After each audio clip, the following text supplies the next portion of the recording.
Hi, welcome back guys. This is your friend, Parallel Deku, back with another fanfiction. This is the third part of What If Deku Was Gifted Demonic Powers. Now before starting, please give this video a like, and subscribe to the channel if you want more videos like this. Now let's get into the fanfic. Wednesday morning started off similar to Tuesday morning. Katsuki woke up before everyone and started cooking breakfast, saying everyone else would it up. So are you just the cook of our class now? Bekubro Hanta asked from a table. You all most likely suck and I am not taking my chances of eating dirt. Katsuki answered from the kitchen. He is a den mother. Denki said. I will cut you Pikachu, Katsuki yelled. Don't you mean you will cut me off? Denki asked. I know what I said. Should we call it for the morning? Izuku heaved. Yeah, Ijiro gasped from the ground. I think that's good enough. After their push-up contest the night before, which Izuku won by a lead of 15 more than Ijiro's, Izuku and Ijiro realized they would be perfect partners for working out when they both are about as physical fit as each other without the addition of their quirks. They both agreed to wake up early before class and take to the dorm's courtyard to have a quirkless spar and work out, leaving them both breathless. So how badly do you think it is going to yell at us about wearing ourselves out early in the morning? Izuku pushed himself off of the ground. We could just say that we are pushing ourselves to the max to be the best we can and he will let everything slide. Ijiro started to chug his water. Yeah. They both heard a glass sliding door open and turned to see the floating clothes of Toru.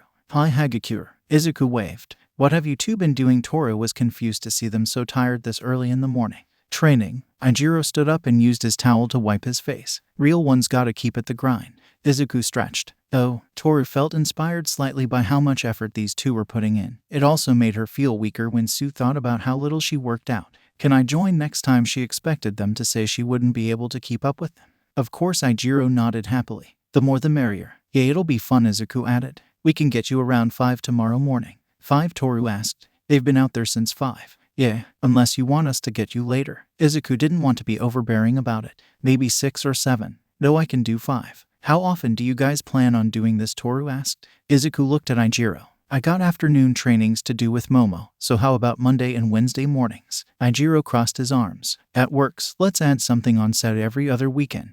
That works. Izuku nodded. I am fine with that. Toru said. Alright, we will let you know Saturday. Ijiro said. Can't be early on Saturday because I was going to visit my mom. Izuku said. She's been too busy lately at work for us to have a chance to chat, so I was going to surprise her. Worry about your mom more than us, my dude. Ijiro waved him off. Anyways, let's get out of here. Izuku went to go inside. See you guys at breakfast. I'm taking a quick shower. So what did you guys do exactly? Toru asked as she and Ijiro made their way to the commons. We started with a jog around the courtyard. Then did some push-ups. Izuku actually benched me at one point, and then we sparred. Ijiro said. He benched you? Toru tried picturing that. Yeah, it was a little weird. Ijiro chuckled. I don't remember how we actually got to that point. What are you guys talking about? Mina asked as they got to the dining area. Stuff me and Midoriya did during our morning workout. You guys worked out this morning? Nito asked, kinda irritated that Izuku didn't mention it to him. Yeah, dude is an excellent sparring partner. Although I can't pinpoint what his main fighting style is. It's something he made with his grandpa, Nito said. At that part, Fumikage perked up to listen. His grandfather described it as street brawling. Suyu put her finger to her mouth. His grandfather sounds more and more like a strong person the more we hear about him. Wait, does Izuku have that sword his grandfather had? The really cool fire one? Denki asked. Nito shook his head, not liking how these people asked him everything about someone he wasn't the one that was related to. He probably would have at least showed it to us by now, Mina said. Or Gei Urazu, Minoru added. Oh yeah, definitely. Denki nodded. Where are they both, by the way? Midoriya is taking a shower before class. Ijiro answered. I just saw Momo head into the kitchen, Mina said. Without Bakugo screaming at her, Mashirao found that hard to believe. He only doesn't scream at like 3 people, Suyu said. Kodai, Shaoji and Takoyami. I do my best to not agitate him. Fumikage yawned, still not fully awake. Maybe it's because they are the really quiet 3 that don't try to taunt him or question him. They just go with it. Hanta said. No, Kodai has told him to stop telling sometimes and he actually doesn't yell at her. Mina said. She turned to the unaware girl who had a book in hand. Hey Kodai, what's your secret to dealing with Bakugo? Yui looked up and had a look of slight confusion. I don't have a secret. Then why does he actually be nice to you? Mina asked. That's not technically nice and I don't know. I just tell him to not be loud. Yui looked back to her book. Momo walked out of the kitchen with a glass of orange juice. Hi, yeah, Momo. Mina waved her over. So did you think about what us girls discussed yesterday? Momo didn't get the chance to answer before Denki spoke. What did you girls discuss? Mina shot him a look to tell him to shut up. Ladies' business only. Denki nodded. Alright, say no more. As Izuku got exited the shower area and finished buttoning his school shirt, he bumped into someone else. Sorry man. Izuku made sure the person, who he saw to be Shoto, didn't fall over. Wasn't really paying attention. Shoto looked at him impassively. It is okay, just watch your step please. Shot made to leave, but Izuku spoke. Hey dude, your ice is wicked awesome. Izuku said. I don't knock if you will get offended by this, but have you ever tried to make a snow cone with your ice? Shot expected him to ask about his left side, his blasted father, or his use of only half of his quirk, or to belittle him for his lose the day before. Not asked about snow cones. I have never considered it. Oh dude, you gotta try it once and let me know. I don't have an ice ability and I always wanted to make food with my abilities and I can't think of one from my current ones. Shoto raised an eyebrow. Not familiar with someone who has an insanely strong quirk wanting to use it for something so trivial. Maybe you could use your purple flames for a barbecue. Izuku's face lit up in realization. I forgot I could do that, thanks Todoroki, I will let you go on your way. Izuku walked in the direction of his room and Shit watched him in confusion. Not sure what to think of the boy anymore. Izuku looked at the board, the ouija board that was used to retrieve him from hell. Hey, are you on? Izuku tapped it. The board's piece vibrated. Okay, cool. Can you tell me about a demon named Dark Shadow? The piece moved and spelled out who. So that's just the name that he has with Tokoyami, Izuku muttered.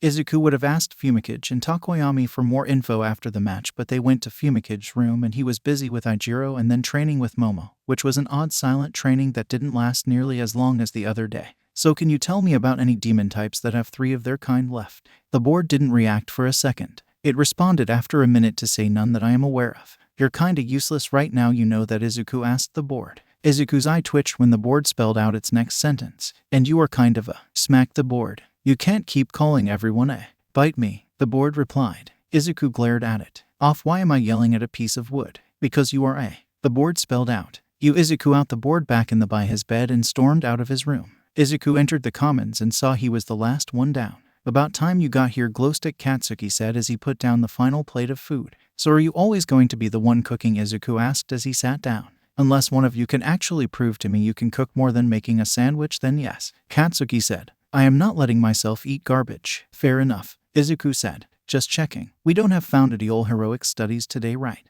Momo shook her head. Unless we get a second teacher, then no. All Might spends every other day with either us or Class 1B. Has anyone actually talked to Class 1B yet? Mina asked. I think the 2 hero classes should know each other. Tenya nodded. Yes, I shall set up a time between the classes for us all to meet. Once again, who made you wing leader of the class? Katsuki asked. Wait, shouldn't we have a class president by now? Ijiro asked. I will bet money that Izuku-sensei tells us about it today, Izuku said, eager to gamble. Momo fed his arm. No gambling. That rude. Izuku referred to the F. Could have just yelled like Katsuki. I don't always yell. Katsuki snapped. I was actually expecting you to yell just now. Izuku looked at Katsuki. You're annoying, Katsuki stated in a calm voice. I always figured I was charming. As charming as dirt. So farmers love me. Well, they need something to scare off the crows. At least that makes me useful. Izuku shrugged as he began to eat. Once again entering the class, they found Aizawa to be there already, but asleep at his desk. I only ever see him teach, yawn, or sleep,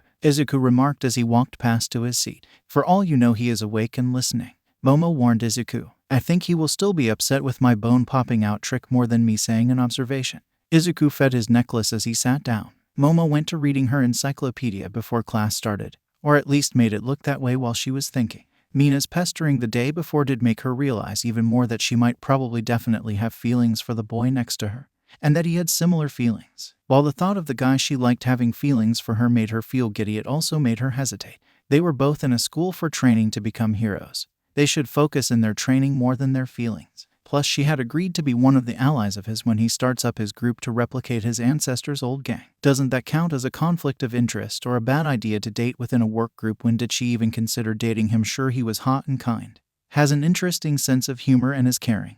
And also hot. Momo shook her head. She was definitely getting off topic. Izuku was thinking of similar things. He was full on aware of his feelings, especially after having Ochako tell him hers for him. It pushed him to realize that he was quickly developing a strong crush and even bigger attraction to the girl next to him. Izuku didn't know about whether he should do something about the feelings for Momo. Even if he remembers Ochako's request to not mess up with her, he still had to remember that he took up the task of reforming the saints in this timeline, and that Momo is going to be one of the people in his circle. Wouldn't that be an issue? Aizawa speaking interrupted both of their trains of thought. Today class we will now have you choose your class representative as well as the class VP. Nice, I called it. Izuku grinned. I don't care how you pick them, but the class must agree with the method of choosing. Wake me up when you decide. With that Aizawa out his head back down. I believe we should out it to a vote. Tenya stood up. Won't people just vote for themselves? Ijiro asked. That means that anyone who has more votes is viewed as actually deserving of the title. Tenya said. That makes sense, but I personally think that is stupid also. Izuku spoke. That could just mean one person doesn't vote for themselves and instead for a friend, and that friend wins because they were the only one to get another vote just because of them being friends.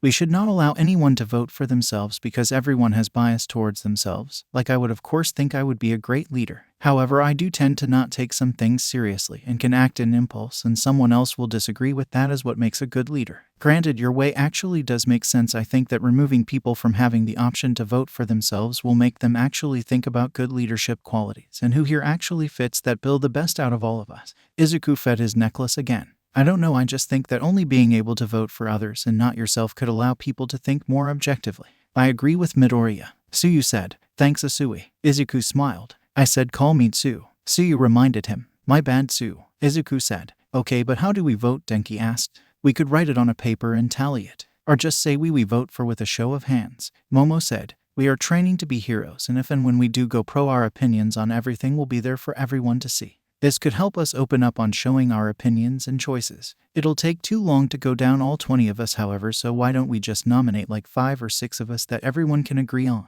Mashirao said. The trials yesterday could be our way of choosing our leaders-based decision-making and how they handled themselves, whether they won or not. Does everyone agree to this way? Tenya asked. Everyone nodded. Alright, so I think we should nominate Momo, Midori, Kodai, and Tsumina said. I believe that Takoyami and Ida should be nominated as well. Mezu added. Bird brain, glowstick, 4 eyes, spiky hair, arms, and princess, and Frogger are the most responsible acting out of all of us, even if glowstick is also an idiot and 4 eyes has a stick up his ass. Katsuki said. I feel honored that you think I am an idiot. Izuku wiped a fake tear from his eye. Shut up before I unnominate you. Katsuki responded. Nito, Momo, Ida, Asui, and Izuku do have good leadership qualities. Kyoka added. This went on for a few more minutes until they all decided on 4 people to have as the people to vote for. Izuku, Momo, Tsuyu, and Tenya. Alright, so all in favor of Ida? Mina asked. Yui, Tsuyu, and Mezu all raised their hands for Ida. Alright, Ida has 3. Mina counted. How many people want Tsu in office? Mina asked. Toru and Mashirao raised their hands. That's 2 for Tsu, hee that rhymes. Mina laughed. How about Momo, Kyoka, Shoto, Minoru, Mina, Ida, and Izuku put their hands up. That is 6 for Momo. How about Midori? The rest of the class, which had Nito, Ochako, Katsuki, Ijiro, Ayama, Denki, Hanta, Momo, and Fumikage all having their hands up. That's 9 for Midori, so congratulations, you're our class rep. Izuku grinned. Excellent. I make my first choice an option that everyone calls me President, Prezi-man, or the great and powerful Izuku. I made a mistake. Momo said next to him. And our vice president is Momo because she was in second place. Mina said. Izuku grinned at Momo. Well, at least one of us is completely responsible. Momo smiled back, not complaining about the chance to spend more time with Izuku. Aizawa-sensei, we chose our class rep. Tenya said. Aizawa picked up his head. Who is it? Izuku held his arms out. The one and only Prezi-man. Aizawa seemed to gain gray hair almost when Izuku spoke. And your vice president? Momo raised her hand. It's me, sensei. Well, at least one of you have common sense, Aizawa said, making half of the class laugh. I would be offended if it wasn't true. Izuku gave out a chuckle. As most of the class left for lunch, Izuku grabbed Fumikage. Hey Takoyami man, can we talk? Izuku asked. Fumikage nodded. What about Midoriya? The stuff we learned yesterday. Izuku answered. Indeed, let's go somewhere private. Fumikage walked with Izuku as they went back into the classroom, where everyone including Aizawa had left. So what is the point of the discussion? Can I trust you to keep my powers secret? Izuku asked. He figured he could, but he just had to make sure. Midoriya, will have no problem with me about keeping that a secret. I do have a request, however, and so does Dark Shadow. At that, Dark Shadow popped its head out of Fumicage's torso. What is it, my guy? Izuku was curious. I would be an enslaved husk for Satan right now if it wasn't for your grandfather.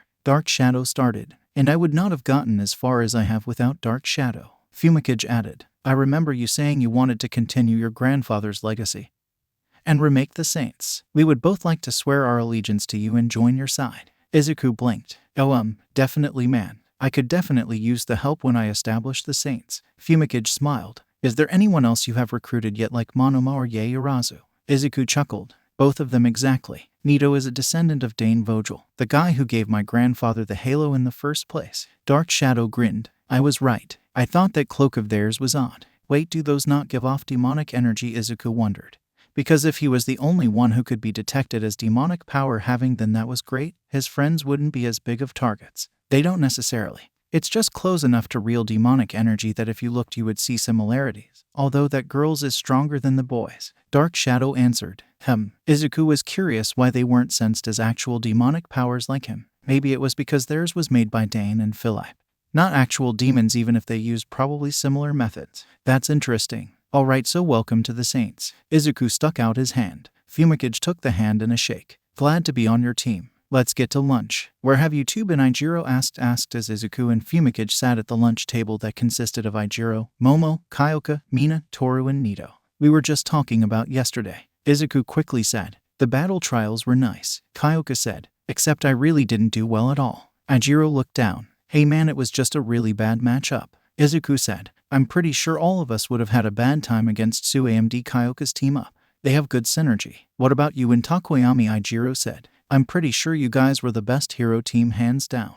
Definitely. Mina nodded. You guys were really effective at taking down Momo and Shaoji. And they were amazing too. Thank you. Momo smiled. We did work well together. Fumikage nodded. Granted, we separated early on to do two parts of the plan. Izuku said. Yeah, but the combination of you two might be one of the strongest in our class. Ijiro said. With your insane abilities and Takoyami's quirk, that's a deadly duo. I think the only stronger combo is Midori and Momo. Mina said. You both have really overpowered quirks compared to the rest of us. Both Momo and Izuku got slightly red at the thought of being partnered together. Speaking of, your cloak yesterday was on Yaoyorozu. Toru said. The cloak seemed like the thing that Monoma can do, and the beam or whatever it was seemed like something Izuku might have. Ijiro nodded. Maybe their quirks are all close enough to each other's that they could do that.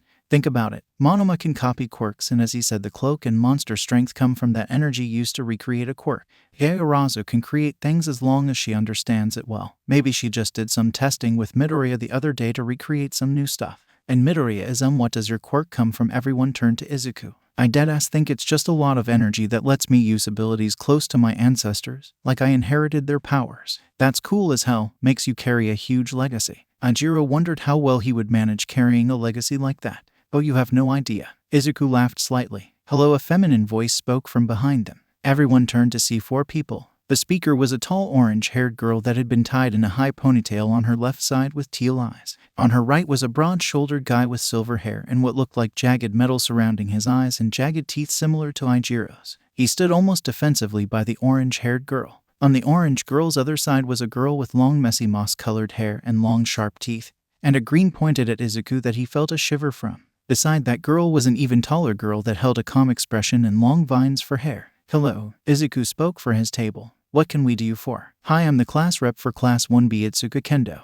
Itsuka put her hand out to greet Izuku, since he was the closest and the one who was speaking. I figured it would be perfect for the two hero course classes to know each other, and one of your classmates said the Prezi man was here. Izuku took her hand. Yeah, that's me, Izuku Midoriya. It's actually funny because we mentioned today how we should do the same.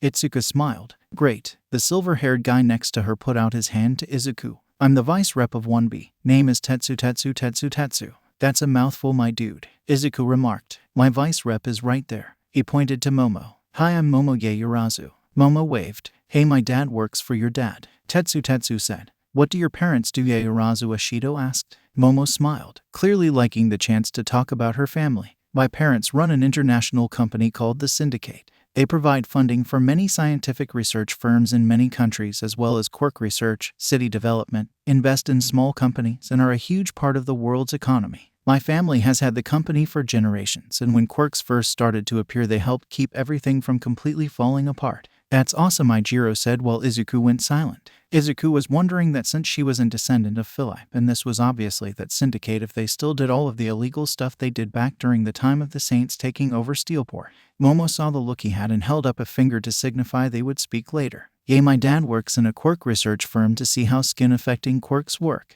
Tetsu clearly had respect for his dad. What does he do there? Mina asked. He is a researcher in one of the subjects. He has a quirk that turns his skin to steel, which I inherited. Tetsu showed them his quirk by letting his right arm turn into steel. Izuku mused how it was a similar quirk to Eijiro's hardening. Hey, I have a similar quirk, Eijiro said right as Izuku thought about the similarities. My skin hardens. Eijiro let his arm harden, gaining its sharp edges. Nice man. We should spar sometime, Tetsu said. It could help our defense and offense to fight similar quirks. Lets us see more opportunities easier, you know. What's your quirk? Hot stuff, the green-haired girl said to Izuku, who didn't notice the glare at Setsuna from both Mina and Momo. My name is Setsuna Takage. I call my power Saint's Flow. At the word saint, the vine-headed girl perked up. It actually gives me a variety of abilities. Does any of them have to do with those almost white glowing lines all over you? Itsuka asked. These are my halo veins. The vine girl seemed to perk up even more. They actually gain color when my quirk is turned on. They flood my body with the energy that powers my quirk. So that's why the one kid called you a glowstick, Setsuna asked. Yeah. Very quickly, my quirk gives me an ability, cold mold, that lets me create objects in my hands out of energy that can't leave my hands. Electricity conducting. Super speed, super strength. An ability I call blast that is just me throwing S of the energy with varying effects, and my favorite part is I can get wings. Wings. The vine girl had too much interest at that point. Forgive me for not first introducing myself. I am Ibara Shizaki. Yeah, Midori has wings and they are suo pretty, Toru chirped. Are you all going to call me Midori now? Izuku asked the pink and invisible girl. Not yet, Momo. She already has Izuku, Mina said, trying to give Setsuna a hint to back off of a couple she was trying to make. Can I see the wings? Ibara asked. As much as I love showing off my prized wings, they are a bit big and I don't want to have to make people here move. After classes, all of you guys from 1B can come over to our dorms so we can all properly meet and I can do it then, Izuku offered. Itsuka nodded. That actually answers what I came here for. I wanted to set a time for all of both of our classes to meet. Well, you guys have the foundational hero studies today, right? Izuku asked. Yeah, we do. Setsuna grinned. Have fun with that, and anyone who wants to meet 1A can come on over to our dorms, Izuku said. Itsuka nodded. It's a plan. And a date. Setsuna winked at Izuku as the 4 1B students left. I'll fight her, yeah, Momo. Mina whispered to Momo. Don't worry, you definitely have a better body than her, Toru added. Oh god. Momo groaned as she put her head against the table. They seemed nice. Izuku turned back around in his seat. Yay, Tetsu looks like a chill guy. Eijiro grinned. Kyoka gave him a look. You think that because you both could pass as brothers? That guy is cool, Tetsu said as they sat down at one of the 1B tables. Your brother or hot stuff? Setsuna grinned. Well, both really. When I first saw the guy wearing sunglasses and a gold chain necklace, I figured he might be a douche. From my angle, I could see his eyes, Setsuna said. He has actual electricity in his eyes going all over the place. I think even Shizaki thinks he is hot. The vine-haired girl looked at Setsuna. I was merely interested in the holy naming of his quirk and abilities. The fact that your face was red when he looked at you, Setsuna raised her eyebrow, means nothing. I'm pretty sure some of the girls in 1A are already after him, Takage, so you might want to back off, Itsuka said. Itsuka noticed the way the pink girl and Momo were acting. I don't want there to be fighting between the classes. I'm also sure Midoriya wouldn't either. Do you mean that Yaoyorozu girl? Setsuna asked. She also saw one of the looks the black-haired girl give Izuku. Doesn't matter. We shouldn't be causing drama or anything of the sort, Tetsu said. Please don't instigate anything at all at their dorms later, Itsuka asked her. I swear I won't cause any trouble, Setsuna said. I was only saying how hot he is. Glowstick, if you are the one who invited them here, shouldn't you be awake? Katsuki threw a couch pillow at the sleeping Izuku, who had just returned from afternoon training and immediately crashed on a couch in the commons. Let me just rest for a second, damn. Izuku yawned as he used the couch pillow that was just thrown at him to cover his face. Midoriya, it will be a bad first impression if the class rep is sleeping when 1B arrives, Tenya said. Some of them have already met me, Izuku mumbled from under the pillow. I will try to be presentable when they get here. Momo sat down on the empty part of the couch by Izuku's covered head. Izuku, I believe we have some matters to discuss. Izuku lowered the pillow on his face so he could look up at Momo. We can do that now. I think it would be best to be said in private, Momo whispered. Thankfully no one else was paying them attention at that moment.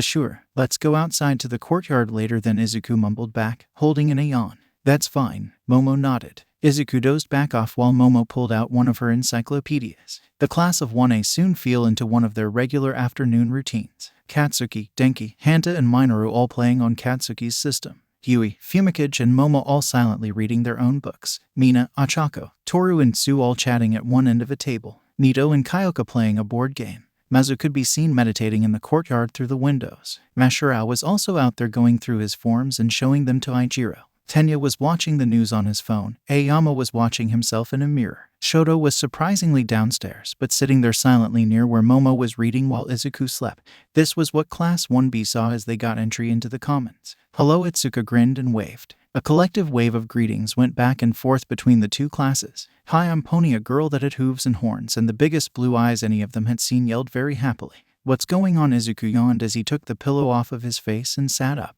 He saw the people he guessed to be 1B standing in the middle of the commons. Oh yeah, hello. Izuku fell back down. Midoriya, you said you would be presentable when they got here. Tenya said, I am presentable right now. Izuku's muffled voice was heard. I am presenting how I am when I am tired from 2 different training sessions in one day. I already like him. A brown-haired boy said. Name is Kosai Tsuburaba. Izuku Midoriya. A muffled response was heard. Wait, you're the guy who blew up a 0-pointer with 1 punch and some lightning, Kosai exclaimed.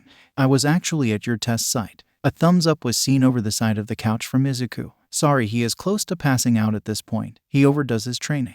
Momo said. You should know. He had to carry you here after you did 1 session with him. Mina said. So wait, we won't see his wings tonight then, Setsuna asked. Glowstick dehow them the damn wings so they won't whine about it, Katsuki said without looking away from his game. So vulgar, Ibara remarked. I like his attitude. Setsuna grinned. Izuku gave no response except a light snore. Momo lightly shook his shoulder. Izuku, can you stay awake long enough to do what you said you would? Momo asked him in a quiet tone. Izuku yawned. I guess. Izuku sat back up slowly and turned on his halo veins, the energy giving him a big boost to stay awake. But I'm falling asleep after and no one can stop me. Izuku stood up and walked to an aware that had no one, and then summoned his wings, flapping them very slowly. Wow, those are pretty, the girl named Pony said as she tried to touch one of his wings. Wait, they are on fire. Izuku waved his arm. That's fine, they are always like that. You can touch the flames. Izuku plucked a feather and handed it to Pony. See, completely harmless, just a source of warmth and light. That's awesome, Kosai said as he poked a feather. Is it bad for you to pluck feathers like that though? Not really. Like an hour after a feather is plucked it turns to ashes and another one is back in its place on the wings. Ibara was mesmerized by the image of Izuku with his wings. The wings that she felt fit an angel along with the name of his quirk and parts of it having a religious meaning made her feel like he was a religious person like her. I'm not the only one with Izuku cut himself off with a yawn. One with an interesting power in 1A though. Hell, I think Momo's quirk is the best quirk here. Technically her quirk was the strongest there that she was born with. Nito had one for all passed on to him and Izuku's powers aren't a quirk, just demonic powers by origin. Momo blushed at what Izuku said. My quirk allows me to create an object as long as I know its molecular layout. That's awesome, a black-haired guy with a headband said. My quirk lets me fuse 2 objects together at the atomic level, names Yosuues. Momo ye Yarazu. Momo said to let everyone in 1B know her name. Wait, hold up. Katsuki shouted. How is her quirk more powerful than mine? I can create explosions. Can't you make a nuke if you learned its molecular makeup? Izuku asked Momo, who wasn't used to the attention of nearly 40 people. I think so. Izuku pointed a hand at her and looked at Katsuki. Bigger explosions. Katsuki narrowed his eyes. I can still kick your ass, Glowstick. Maybe while I am tired like now. Izuku yawned again. Do you feel this? Pony started to poke his wing. Yeah, like 5 seconds after they are out they start feeling like an actual limb I have always had. Izuku said. Honestly, my favorite part of my powers. They'd be mine too, Kosai grinned. Bet flying feels amazing. Actually yes, best feeling. Gives you a rush like a roller coaster but like times 10 and it's always happening. Izuku grinned. He then got rid of his wings, the wings disappearing as if the flames actually engulfed them. Not sorry, but I am tired and I want to pass out. Izuku went back to the couch and fell onto it, his head landing in Momo's lap and instantly snoring. Mina looked at the red-faced Momo with a smirk. I guess you guys can stay for a bit. Momo took control since Izuku was out. Neat. Kosai plopped down next to the 4 boys playing games on the big TV. Can I get next? Minoru handed him his remote. I'm getting my ass beat anyways. That's because you suck. Katsuki said. I'll avenge you, Kosai said dramatically. 2 hours later Itsuka, the last of 1B along with Tetsu, began to leave Wave. It's been fun, Itsuka said. We should do this again. Tetsu grinned to Ijiro, who he had gotten along with amazingly. Maybe next time it won't be a standstill. Ijiro smiled, referring to their long arm wrestling match that didn't decide a winner. Ijiro and Tenya, the two to say the final goodbyes to the students of 1B, returned to the commons to see the last few students of 1A that hadn't turned to their rooms. Can't believe that weirdo beat me, Katsuki said. His name is Kiwaro. Denki said. I'm calling him Negative Man. Katsuki said. You can't call anyone by their real name that much, can you? Hanta asked. I call people by their real name when they get the respect deserving of it. So you respect Midori. I heard you call him by his real name the most out of all of us. Minoru gestured to the still sleeping Izuku, who no longer had his head on Momo's lap, who was reading and unconsciously running a hand through Izuku's hair. With what I know, he deserves some respect. Katsuki muttered. Does it have to do with? Don't finish the sentence, Katsuki said without stopping wrapping up his remotes. I am dead serious about that threat. Do you think he would tell us? Denki asked. I'm pretty sure that is something shoved down, so no, and don't ask him, Katsuki said. Just let him sleep by his girlfriend and mind your own business. And not, as Momo tried to argue. You both have this weird Yule tension, and we can all see the looks you give each other. It is all but official at this point, Katsuki said. Mina nodded. Even the angry guy can see it. Katsuki narrowed his eyes. I am not the angry guy. You do curse a lot, Ochako said quietly. It looks like you just need a date. Mina then got an idea. Tell you what, I am getting you a date with Takage. You are, Katsuki argued. I don't need help getting dates. So you do want a date with her? Mina smirked. I don't want any dates. Katsuki threw a paper at her. Mind your own business. Love is my business, Mina retorted as she threw the paper back. Well, bother someone else's love. Katsuki threw the paper back. Fine. You better be glad I have 2 cases before I am free. 2, Denki asked as he spun around. I thought you were just bothering Izuku and Momo. They are case number 1. I still have a second case here, but they are both too shy to say anything to each other, Mina explained. Who is it? Denki looked around the several people still in the comments. Is it Kodai and Todoroki? Both people looked up from their books on separate sides of the room in confusion. No, they both said in unison. Rats, I was wrong. Denki snapped his fingers. It's not them, but now I am intrigued. Mina pondered the 2. Not sure, because she didn't have much to go on for the 2 quiet kids, one of which seemingly just opening up that day very slowly to the class. I won't even reveal them anyways. Privacy is key sometimes. How come you haven't been private about bothering those 2? Hanta gestured to the sleeping Izuku and embarrassed Momo.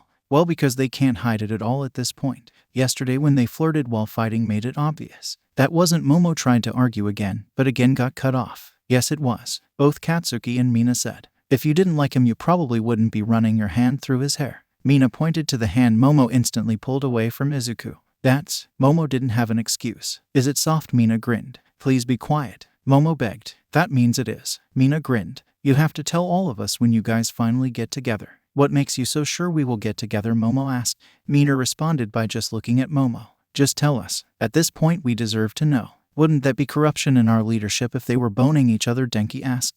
Momo covered her face with her hands at the thought of what was just said. There better not be boning of any kind here, Tenya warned. We are high schoolers training to be heroes. They aren't even dating, let alone boning yet, Ijiro pointed out. So they are fine right now. Oh God, Momo begged. Hey, that's what she might say. Minoru joked. Please stop. Momo felt like she was about to die of embarrassment. I doubt that would be said, Hanta added. Momo shot up and quickly left the comments. Izuku, who had woke up Daiton loudness of the conversation, looked around in confusion. What just happened? Don't worry about it, Mina said, giving everyone else looks to tell them to shut up. I'm okay. Izuku was still confused. Hey Izuku, what do you remember about sleeping? Denki asked, seeing if Izuku was aware that earlier he had his head in Momo's lap. Odd question. I did the thing with my wings and went to the couch to crash. That's it, Izuku answered. I woke up because it was loud. Oh, Denki gave Mina a look. Nothing else. No, stop being weird. Izuku stood up. I'm going to my room to get away from you weirdos. No offense to the not weird ones. Izuku left the comments. You all gotta stop, Katsuki said. Let them do their own thing without getting involved. But you were just... Mina got cut off by Katsuki. I was just making her not be in denial. Let them sort out their own damn feelings. That's contradicting yourself, Katsuki, Hanta pointed out. Off elbows. The next morning it was surprisingly not Katsuki in the kitchen, but Yui and Ochako, who offered to try to make a good breakfast. Izuku came in through the front door breathing heavy and sweating through his training clothes. That was good. Izuku turned around to look at Tenya. Good jogging, partner. Tenya let out a breath. Don't know if we can call that a jog when you had us run full force several times. Sorry, I felt like I was going too slow. Izuku shrugged. Midori, you were a blur for half of it, Tenya stated. Still too slow, Izuku replied as he went to the stairs. I'll be back in a minute. Tenya sat at the table. I don't think he understands the meaning of the words light jog. Halfway up the stairs, Izuku accidentally bumped into someone and caused them both to fall over. I really need to watch where I am going, Izuku said to himself. That might work. He heard the voice of Momo say to him. He turned and saw the person he knocked into was Momo. Oh, sorry, Momo. Izuku pulled her up. It's fine, but you should take your own advice. She avoided eye contact. You okay? Izuku asked. She looked like something was bothering her. It's nothing. It was something. But she was not going to tell Izuku what the others said last night made her picture him naked, and the thought wouldn't leave her head when she saw him. That was too much. Okay, Izuku didn't believe her. You wanted to talk to me yesterday. Momo remembered the odd look he gave her when she mentioned the Syndicate. Oh yeah, I just had a question, but I would like to get out of these first. Izuku poked his sweaty tank top. I can get you before class, right? Momo nodded. That's fine. Momo was wondering what his exact question was. Getting to the bottom of the stairs, Izuku saw Katsuki wide-eyed in front of a plate with a pair of chopsticks in hand.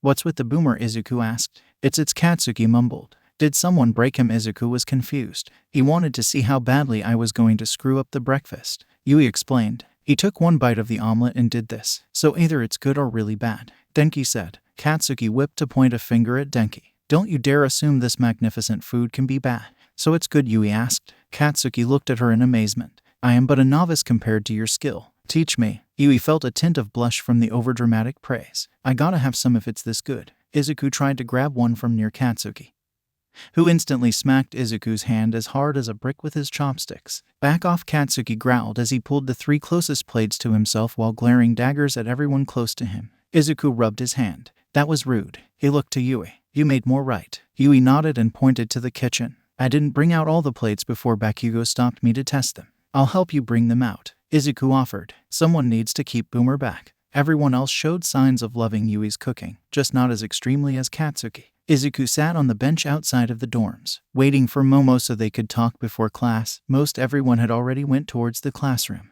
Momo exited the dorms and saw Izuku. Hi Izuku, what did you want to ask me? Izuku waited till she got closer so he could speak quieter. Do you know if your family still runs the Syndicate the way Philippe did? Momo shook her head. They don't. I actually did some digging the other day when you told me about Philippe. When Quirks first showed up, the Syndicate barely stayed afloat and ditched all of the unsavory ongoings to not get in trouble. They are completely good at this point, even if the beginning was a bad start. That's good. It kinda would be weird to try to be a good doer while knowing what the Syndicate did in the original timeline. Izuku felt at ease on the topic. So do you think we are going to do anything interesting today? We have heroics today, so probably. Momo answered. I guarantee we will be first picks. Izuku grinned. I'll be first and you will probably be 7. Momo joked. Izuku acted like he was offended dramatically. 7th, I am at least 4th. Momo gave a small laugh that made Izuku smile. So anyone want to place bets in what our class is going to be doing today? Izuku asked as he sat at the lunch table alongside Momo, Fumikage, Kyoka, Nito, Mina, Toru and Ijiro. No gambling. Momo fed his arm again. I think it might be another team versus team type deal, Ijiro said. With 5 people picking, I think that means teams of 4. It could be like an escalation of the first battle trials, Nito said. Think about it. Sometimes situations that we are used to can get even more intense, and more people seems more intense. That makes sense, but there would be 5 teams then, so that means one team would go twice. Momo shook her head. Perhaps when he makes the matches the odd one out, we'll have to do something else. Izuku shrugged. Or he says that some heroes work overtime and make another team go against them. I would hate to be on that team, Toru said. Izuku started to clean his sunglasses. Well, we should know when we return to. A sharp ringing noise of an alarm cut off all conversations in the cafeteria. What's that? Mina asked, sounding worried as multiple students started to run to the exit.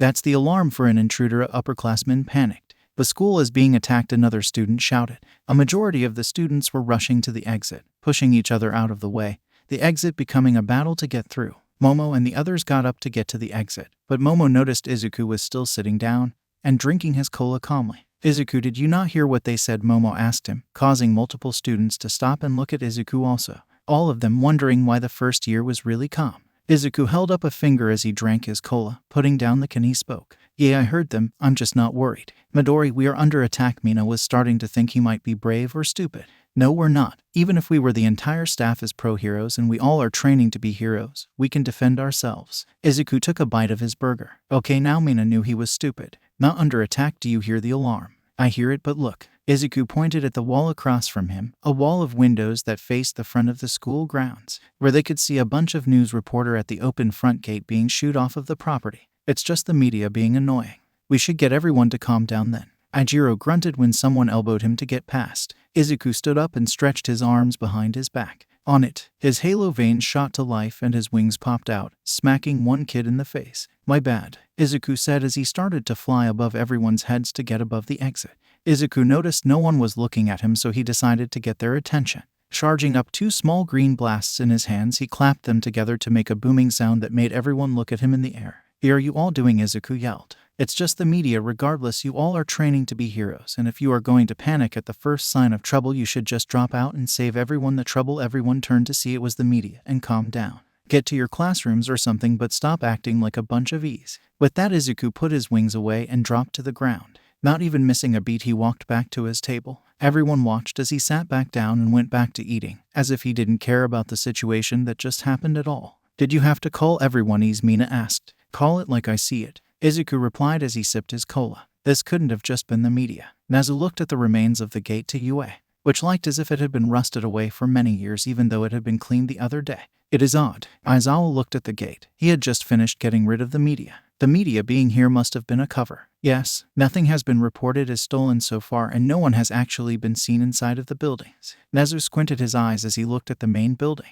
What would a person gain from doing this exactly? Soon 1A was back in their classroom. Aizawa called the class's attention. I know you are all excited to go jump around, but I am sorry to announce that your heroics class is cancelled today. What? Izuku actually stood up. Why? He was seriously about to question the staff here if they cancelled classes because of the media being annoying. Sit down, Midoriya, Aizawa said. All Might had an unexpected delay and isn't available for the next few hours. Whack. Izuku grumbled from his seat as he sat back down. Why doesn't another teacher cover it? Tenya asked. The only teacher available to cover it is me. Aizawa yawned. And I have to go over papers for tomorrow's trip. What trip? Minoru asked. That's for tomorrow, Aizawa stated. Just use tonight to study and don't overdo any outside training. Half of the class looked at Izuku, including Aizawa. She's just trying to look good. Izuku faked embarrassment. That's going to take a while. Katsuki smirked. I am offended. Izuku looked at Katsuki. I expect you to apologize. When you actually look good, sure. Oh Lord, he wants me to look good for him, Izuku announced to the class. Shut up. Katsuki spun in his seat and yelled at Izuku. Rude. Off. Both of you be quiet. Aizawa groaned. Why did he have to get the two annoying kids? Today just relax and prepare for tomorrow. So what do we do today? Denki asked the other kids as they returned to the commons. Relax like Aizawa-sensei said. Tenya replied. Dude, just play games with Katsuki or something. Izuku said. Okay, then with someone else. Katsuki said from his path to the stairs. I'm going to my room. Why don't we have a party or something? Mina asked. We can get pizzas and invite 1B. That's up to the class president to decide, Tenya said. Everyone looked at Izuku. Oh, I'm sure Izuku wasn't against it, but he was going to work on his skills lightly. I'm giving it my okay, but I am going to be in the courtyard, so Momo is in charge while I'm out there. It's fine with me also. Momo nodded. I can call Itsuka to ask them about it. Both Mina and Toru cheered at the approval of the party. Before Izuku walked out into the courtyard, he was stopped by Shoto. Hey Todoroki, Izuku said to the normal cold, quirk and attitude teen. Can we talk? Midoriya, Shoto said quietly. I'm sure, my guy. Izuku nodded, wanting to know what the guy who did his best to avoid everyone wanted to speak to him about. What's up? I'd like this to be private, please. Can we go to my room or yours? Shoto asked. Yay, let's go. Izuku led the way to his room. So what did you want, Todoroki? Izuku asked as he closed his door, seeing Shoto look at the open journal of sketches Izuku made with his memo. I'm conflicted, Shoto said as he looked at Izuku. I think you are the only one here close enough to help me understand this and solve it. Izuku was getting more confused. How come I am the only one? Because I have been holding back my quirk. How much ice do you have? Izuku was wondering how much this guy was holding back if his ice was already strong as hell. It's not ice, it's fire. Shoto actually out a flame over his left hand. Whoa, Izuku looked at the flame, feeling its intensity from where he stood. Why haven't you used this before? It is from my father. Shoto extinguished the flame. I am correct in assuming you know my father is the pro-hero Endeavor. I figured. Izuku nodded. Wait, why does that have anything to do with me? Because we both have bad pasts because of our fathers. Shoto was worried as he saw a pained expression flash across Izuku's face. Maybe Katsuki was right to not bring it up. As soon as the expression was there, Izuku quickly got rid of it. What makes you think that Izuku tried to lie? Bakugo warned us not to mention it around you with a threat, Shoto said. It made me think that you could be someone I could get help from after I lost yesterday and questioned my skill. Izuku pushed the memory back down and nodded. How can I help? Have you ever heard of quirk marriages? Shoto almost flinched when he saw the pain return to Izuku's face. Yeah, I know what they are. I take it your father had made one to get your mother's quirk, Izuku asked, not liking how the conversation was making him remember what he kept trying to forget. Which is the ice? Shoto nodded, feeling horrible for how Izuku kept looking. We can drop this if it is too much. Izuku shook his head hard. No, I am here to help. Shoto nodded. Yes, about the ice. My father wanted to surpass All Might for so long but decided to make a kid and have them surpass him. He was horrible and I was the fourth and final kid he had, the perfect balance of ice and fire. I never saw my siblings except through windows while he pushed me to train and be his tool to make his legacy better than all mine.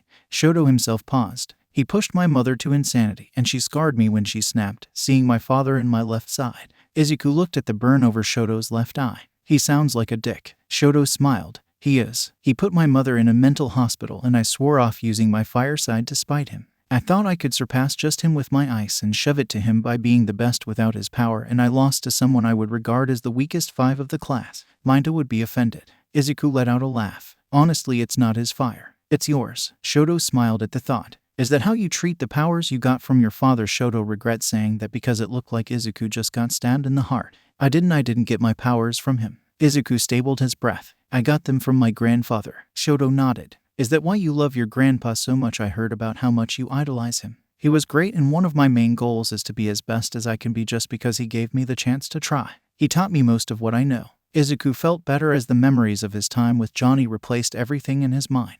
That's why you flipped the other morning? Shoto asked. Yay, I kind of feel dumb about that now, Izuku said sheepishly. It's understandable. Back to your problem? Izuku asked to bring the conversation back. Yes, I feel conflicted whether I should use the fire. As you just said, it is my fire, but what if it reminds everyone of his fire? What if even as I do my best to make sure I'm not him, I end up becoming him? Shoto asked. To be fair, I think you won't end up like him. He is kinda destructive when he fights and sets fires to shit. You could learn to control the fire in a different way. I could even help you with that, Izuku offered. And your fire can't be compared to his if you have ice as well. I mean, when I saw that flame a minute ago, I didn't picture Endeavor at all. I only saw you and your flames. Shoto smiled. What? Izuku said, helping him immensely. Thanks, maybe we should practice together. Izuku grinned. It can help my fire as well. I was wondering about if I could use my purple blast as a stream or something, and this could help. Thanks, Midoriya. Nah man, at this point just call me Izuku. Then I am Shoto. Izuku held out his hand jokingly and Shoto shook it. An idea popped into Izuku's head. Shoto, remember how I mentioned being a saint before? Izuku began. What about it? Shoto was wondering where he was going. I have a story to tell you and an interesting offer. This will definitely set you apart from your father. Shoto's eyebrow raised. Go on, better sit down. This can take a minute. Izuku sat at his desk as Shoto sat on the edge of Izuku's bed.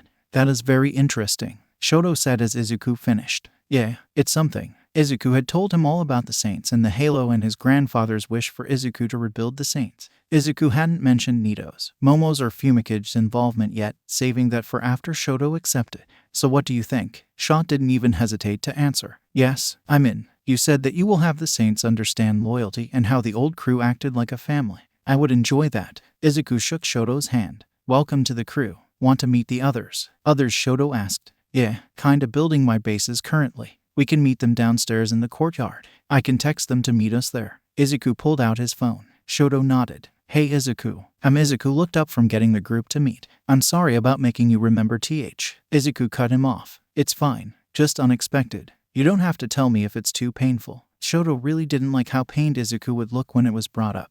Whatever happened had to be worse than what Endeavor did to him. Hey, it's fine. Just please. I don't think I am ready to deal with it yet, so keep it on the low. Izuku didn't know if he would ever be ready to deal with it. I swear, just let me know if you are, Shoto said as they left Izuku's room. Izuku and Shoto walked downstairs to see the party that Izuku forgot he gave the okay for. Hi Midori, a pony shot in front of him. Hi other guy, she waved to Izuku and Shoto. Hi pony. Wow, you're really energetic, Izuku remarked. She's the bubbly one in our class, Itsuka said from a table that held her, Tetsu, Mina, Ijiro, Setsuna and Kosai. For us it's Ashido. Izuku gestured to the pink girl, who smiled widely. I'm also the love expert of our class, Mina stated. I can do the same for your class also. Itsuka smiled and waved her off. We already have Pony for that. Thankfully she is busy with herself. Mina raised an eyebrow. Oh, who is she interested in? Itsuka gestured towards where Pony went, talking to a large guy who looked insanely shy and his head looked like a rock. She has a huge crush on Koda. She wants him to make the first move, but he is really shy. He is also a big sweetheart. Mina squealed and smiled. They are adorable, I have to help them. Both Izuku and Ijiro immediately went to keep her in her seat. Mina, no, they both said the same time. But, just let people do their own thing, girl. Or stay in our class with that, Izuku said. Mina pouted. I'm going full effort on you. Then she stared at Izuku. Come again? Izuku blinked. You heard me, Midori, Mina said flatly. You just wait till I see ya, Momo. Izuku then remembered that he had asked Momo and the other Saints recruits to be in the courtyard. Oh shit, I gotta go, thanks for reminding me. Izuku quickly went to the courtyard with Shoto following him. So he and his VP like each other. Setsuna raised an eyebrow. How bad? Ijiro tried to say something but Mina spoke first. You'll tension like you wouldn't believe. Setsuna nodded. Hey Pinky, do you think you can do that love expert stuff for me? The grin that came on Mina's face almost broke her head in half. I would love to. In the courtyard, thankfully it was just Izuku and his 4 Saints so far. Hey guys, I'm so quick story, you are the first of the Saints, Izuku said as they sat at a round table, illuminated in the night sky by one of the 3 lamps in the courtyard. Nito was annoyed on the inside that he was just now learning that Fumikage and Shoto were part of the Saints. When did Todoroki join us? Momo asked. Like 10 minutes ago barely, Izuku said. We were talking and I thought he would fit here nicely. Shoto nodded. I'm glad to be a Saint. Oh yeah, speaking of which, when this really does get rolling, I want every member to have the logo somewhere on them, like a badge or even like my necklace, and the color purple. I can change my cloak to a dark purple, Fumikage said. Hell, that works. At least twice a week we should all train together so we can make sure the Saints are strong as hell. If you see anyone you think would be a candidate for the Saints, let me know and I will check them out. Once the group gets big enough, if it does, I will train someone to be like an admissions office of the Saints, show them what I want to be in a Saint. Loyalty to the crew is a top priority. Willingness to push themselves and a good heart also help. Izuku listed off. Do you have others in mind? Shoto asked. Some gut feelings, but I won't check them completely until later on. Just remember, you aren't trying to become heroes anymore. You're becoming Saints first and heroes second. I believe Saints are of a higher caliber, so I expect to see that higher caliber. You have my pledge to get to that caliber. Fumikage nodded. As do you have mine. Shoto agreed. This definitely would set him apart from his father, but he felt that need to be different starting to not matter as he knew this was already setting him on a different path. You have my vow as well, Momo said. You've had mine for years at this point, Nito said. Excellent. Izuku grinned. Let's join the party now. I'll make a group chat for us later to keep you guys posted. They all went into the party, Shoto actually being part of the conversation sometimes, only with the other Saints, but it was a good start for him. Soon the party was coming to a close as curfew drew closer. Class 1B left, but not before they helped clean up some of the mess. Now it was just Izuku and Momo in the courtyard, having both finished cleaning up cups from the courtyard tables. Hell of a good first 2 days as president, I must say. Izuku sat at a table and sipped on some water. It has been nice. Momo sat at the table also. So how do you think tomorrow will go? Smoothly as this party, hopefully, Izuku said as he looked at Momo, noticing how the red circles in her irises from her powers glowed in the dark and have her eyes an even more enchanting look than before. Where do you think Izuku-sensei Endless going to take us? Momo asked. Probably somewhere off campus or on the edge of campus. We might actually go work with a hero agency for the day, see what it is like. Izuku took off his sunglasses and hooked them to his shirt. That would be interesting, Momo said, gazing into his eyes. It would benefit us. Hopefully we don't work near Mount Lady or Minta will make everything weird. Izuku joked. If he does, I am certain one of the girls in our class won't mind smacking him over the head. I will look the other way while it happens. Izuku grinned. I will also. Momo smiled. God, Izuku loved that smile. We should probably head off to bed now. Izuku wanted to fight himself for not saying anything about his feelings right there. Head off to bed? Since when does he act responsible? He has been planning this ever since he started sneezing mushrooms the hour before, and she laughed in his opinion like an angel. Momo nodded. It is late. It is late. Is that all she was really going to say to him? Momo wanted to tell him for the past hour of the party how she liked him, ever since he got mushrooms pouring out of his nose by Komori of 1B as a date, and she thought his reaction was adorable. See you, Momo, Izuku said at the stairs as they parted ways, taking a good look into her eyes before he left. Good night, Izuku, Momo said, hoping that tomorrow she could tell him how she felt. However, no one was prepared for the horror they all would face tomorrow. Try to throw a stream of the stuff. Izuku huffed from the ground. Izuku, Momo and Shoto were all in Gym Gamma before school to help Shoto catch up on his fire. But only through your middle finger, Momo added. Shoto nodded and tried to flow the fire from his middle finger in a small jet. He had it down decently for a second before the flames sputtered out of existence. Damn it, Shot cursed. Hey dude, it's cool. You haven't used them as much and you just gotta figure out how to tune it, Izuku said. When I first got the halo and tried to do a blast, I accidentally shot energy through my leg and launched myself a couple 30 meters. Momo snorted, picturing that. Don't laugh. Izuku looked at her. That's not even the funniest one. Humor me. Momo grinned. Alright, during my first actual training with my wings I crashed and went 3 meters down in the sand. Momo full out laughed. I felt like an ostrich. Izuku grinned. He turned back to Shoto. Keep trying to time it until you can find the smoothest way to move the fire. When I don't, I picture it like I am guiding water actually. Water. Shoto raised an eyebrow. Yeah. Back when Izuku paused and took a breath. Things were different. I was told how you aren't controlling the fire. You are guiding it because you and the fire are allies, not master and servant. Try to guide it but don't force it. Shoto tonight about it for a second and nodded. He went to move the fire through his hands and his middle finger without being forceful like before. The fire streamed out in a stream and stayed like that. It worked. Shoto smiled. Izuku grinned. Now if only I could use my fire that well. Haven't you had it for a while? Shoto knew Izuku meant his purple blast and how it had flames. I think I just have a problem with it, Izuku said. I'm fine for now, but I will solve it eventually. Izuku knew full well what the problem was. It was similar to Shoto's own problem from the previous night, and Izuku felt hypocritical about how he couldn't solve his issues with his past but helped Shoto. We will be here for advice, Momo said. Okay, great. I actually do need advice. Izuku grinned. What is it? Momo looked at him, noticing his grin, and knew he was about to say something stupid. Do you think I could pull off your boots? Momo knew it. Sorry, I don't think you have the legs for it. Damn, Izuku snapped his finger. As they returned to the dorms, they saw the curious side of Yui and Katsuki both handing out plates. Wait, Katsuki worked with someone? Izuku asked as he sat down. He is actually calm in the kitchen, Yui said. I have to be calm while learning from a better cook. You're still on that? Denki asked. It was great, but I feel like you might be overdoing it. Katsuki pulled the plate in front of Denki away from him. None for you then. As soon as Katsuki took that plate, Yui placed another in front of Denki. Everyone gets a plate, Katsuki. Fine, Yui. Katsuki went to get more plates. Izuku actually did a double take. Did Katsuki just call someone here by their name? Did Yui just call Katsuki by his first name? What the hell did he miss while training that morning?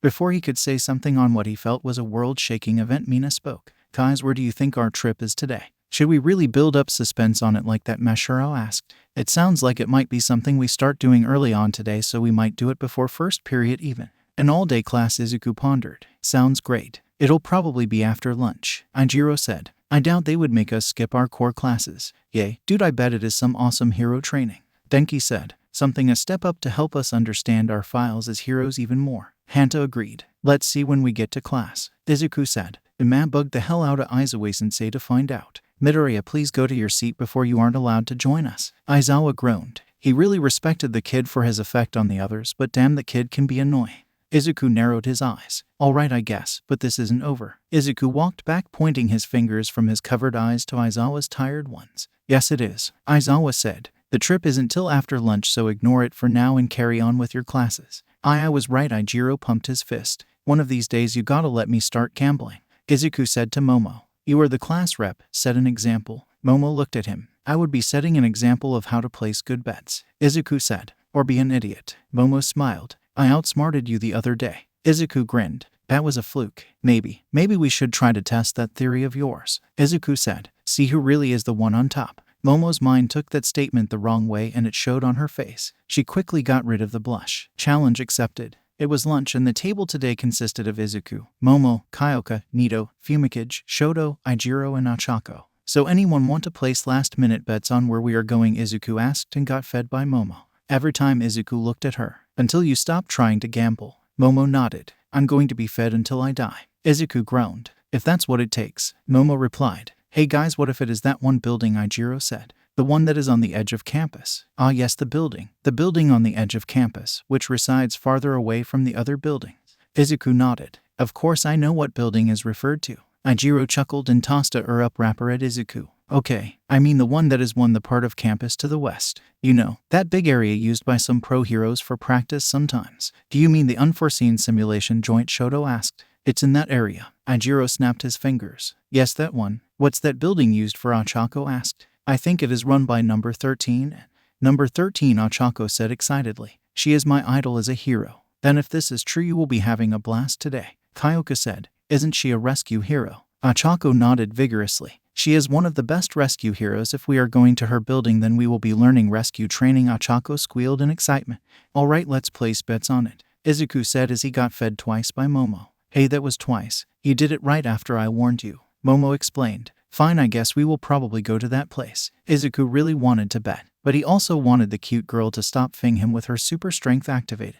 That's better, Momo smiled. Aijiro decided to change the subject off of everyone watching the two flirt. So do you guys think they will let us take our hero suits? Probably, Nito said. That way we can practice with all of our tools. This should be a fun day then, Izuku said. not knowing how wrong he was. The whole class was standing outside of the school now, waiting for a bus in all of their hero suits. Looks like we get all of our stuff. Ijiro grinned as he adjusted his headgear. Man, I am pumped to do stuff. Katsuki let a small explosion pop in his hand. You can say that again. I am ready to go off. Izuku was currently messing around in the side of his pistol, using his mold to move some small wires and parts into place. Hey Midori, where did you get that by the way? Mina asked as she looked over his shoulder at the pistol. I built it with my Mima, Izuku said as he closed the panel on the pistol. Your Mima? Mina wondered whose grandma would spend time building a gun with them while they were a child. Yeah, she was a tech nut and we spent a lot of time looking at schematics of tech to help me make a hero suit that utilizes my powers and make my pistol. Izuku explained. She was insane. Katsuki shuddered.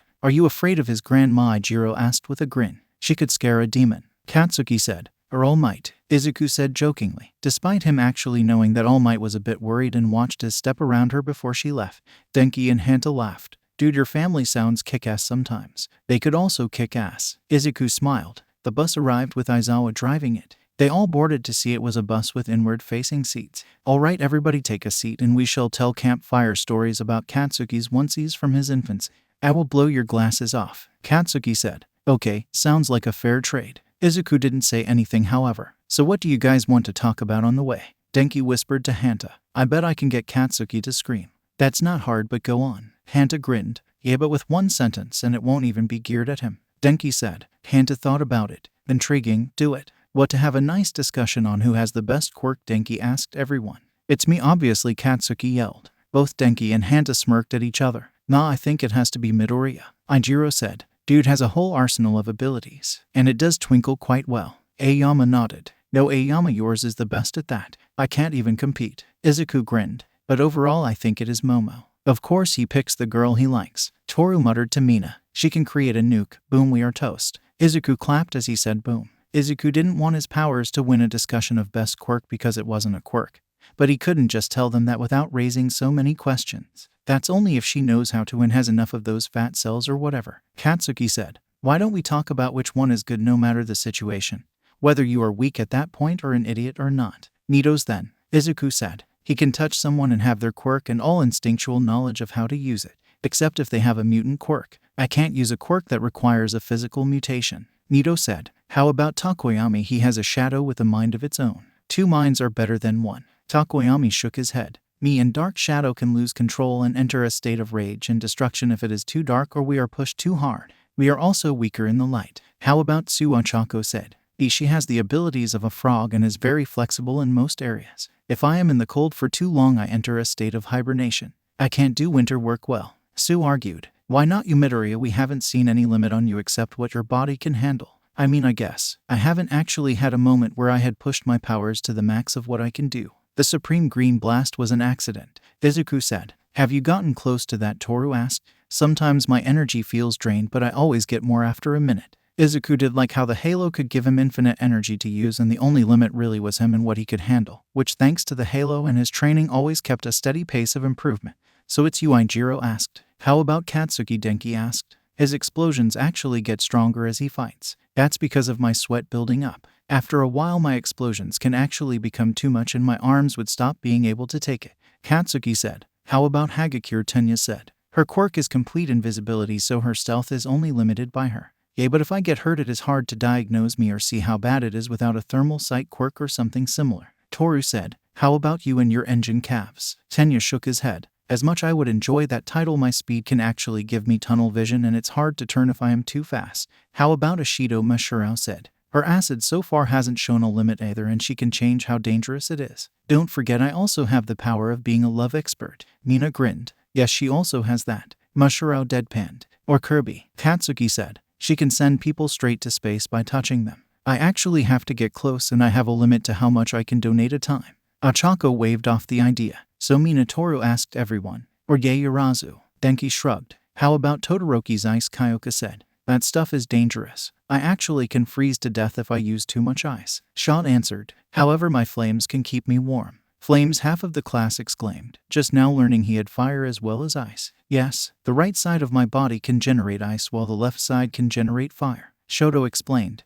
Why didn't you use that in our battle trial? Minoru was thinking about how lucky his win really was. I wasn't ready to accept it yet. Shoto gave Izuku a look. Izuku smiled, glad to help someone accept their self. Aizawa grinned from the driver's seat. He had a file on all of his students and was aware of how bad it was between Shoto and his father about the fire. He was glad someone, he figured to be Izuku, helped him. Now the only thing he needs to figure out is the blacked out part of Izuku's history when he was 4 and 5.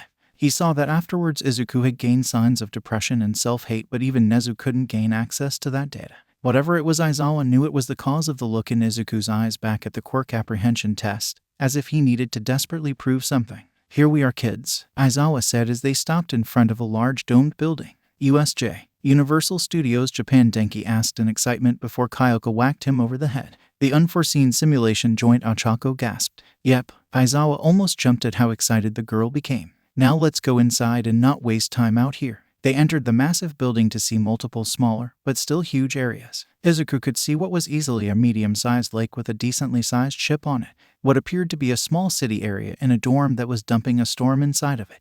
There was a second city area in a dome. That was red this time, so Izuku assumed there was fires inside instead of a storm. There was also an area that was a giant mountain. Another area was also mountainous somewhat, although not as much, and looked like a landslide hit it. The final area looked like a city area that was in ruins. In the center of all of the areas was a park-like area with a fountain in the middle of it. "Dude, this place is nice," Denki whistled as he looked around.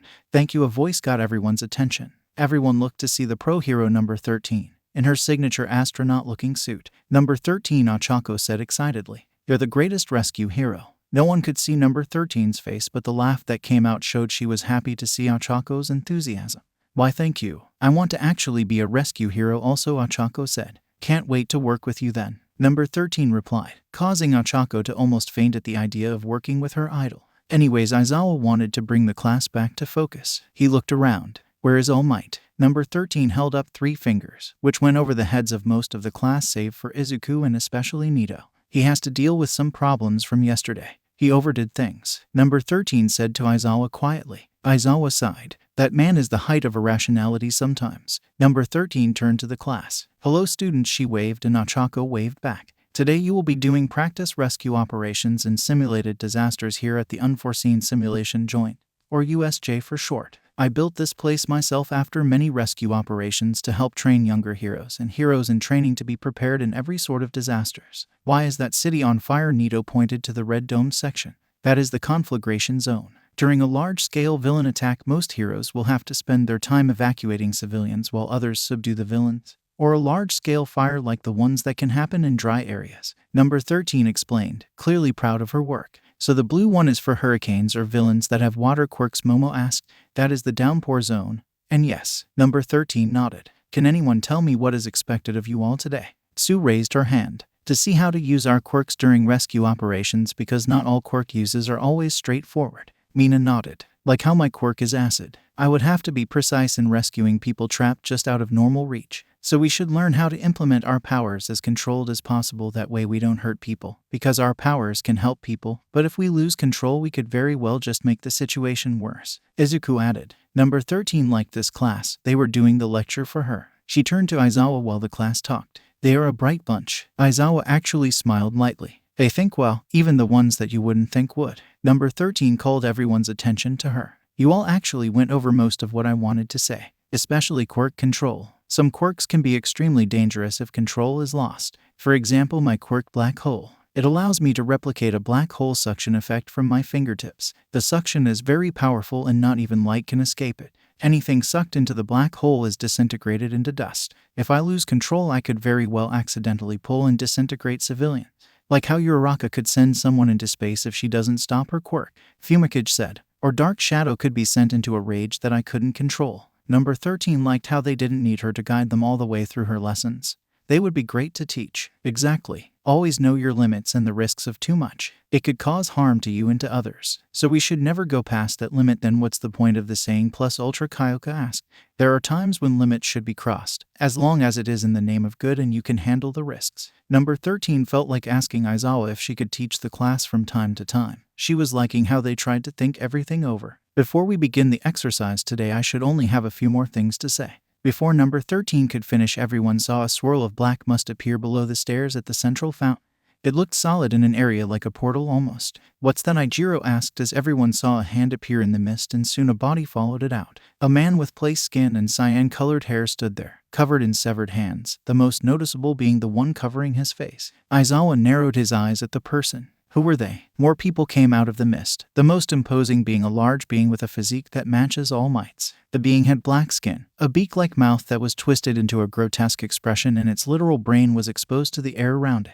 It stood almost like a statue next to the man with the severed hands all over him. Seeing the being made something about Izuku's powers boil, and he couldn't tell what it was. Wondering why the halo made his nerves go on edge seeing this thing that could be described as a monstrosity. "I see 2 teachers, but no All Might," the man with the severed hands said as he scratched his neck. "The schedule we stole said he would be here. I guess we can wanted time killing this class until he gets here." Aizawa grit his teeth hearing that comment. These were the people responsible for the break-in yesterday. Aizawa would be damned if he would allow harm to come to his students. 13 Protect the kids. Aizawa rushed down the stairs. "What's going on?" Hanta was confused. "Those are villains," Momo said, shocked. "We actually are under attack this time." Izuku turned on his halo veins. He tried to make his way down to join Aizawa. Number 13 put her arm in front of Izuku. "I'm taking you all out of here. But Sensei is. He can handle himself," Number 13 said. She smacked the headset she had. "Damn, my signal is out. They must be jamming us." "I have nothing either," Denki said as he tried to find a signal. "I will evacuate you kids and get help for your sensei. He is buying you time." Number 13 tried to lead them to the exit. It didn't sit well for Izuku to leave their sensei behind. He had to fight his own instincts to actually follow Number 13. Before they could leave through the door, more black mist appeared and blocked the way. What looked like a person made out of the mist with yellow eyes and a piece of metal below the eyes resembling a collar or brace spoke. "Greetings, we are the League of Villains. I do apologize for the intrusion, but we took it upon ourselves to enter UA and engage All Might. We have come here today so that the symbol of peace may draw his last breath." The person spoke. He turned his head to scan the people in front of him. "Where is All Might?" "Not here, so get lost," Izuku said. He tried scanning the guy to look for any obvious weakness. The only weakened he could think of were aim for the big yellow eyes or the metal collar thing. "Please don't be so rude. We are just here for All Might." The mist guy narrowed his eyes at Izuku. Izuku had his left hand behind his back. Flowing his green energy into his hand, he steadied his legs slowly, waiting for a chance. "If you all can just tell us where All Might is, we can let this matter resolve peacefully for you." "I seriously doubt that." Izuku saw small movements from Katsuki and Ijiro, both of whom were leaning slightly forward. "Don't do anything rash," Number 13 said. In vain as Izuku, Katsuki, and Ijiro all 3 shot forward and attacked the mist man. Katsuki, having gone for the eyes, had 2 explosions burst in the glowing yellow, to a minimal effect. Ijiro tried to swing through what would be the mist man's midsection. Instead, Ijiro's attack went through him like he had no real body. Izuku threw a punch at the metal collar and released the green energy in his hand upon impact. The person flew back from Izuku's hit, signifying that the collar was the best lace to hit. "Aim for that metal thing," Izuku said as he prepared more green energy in his hand.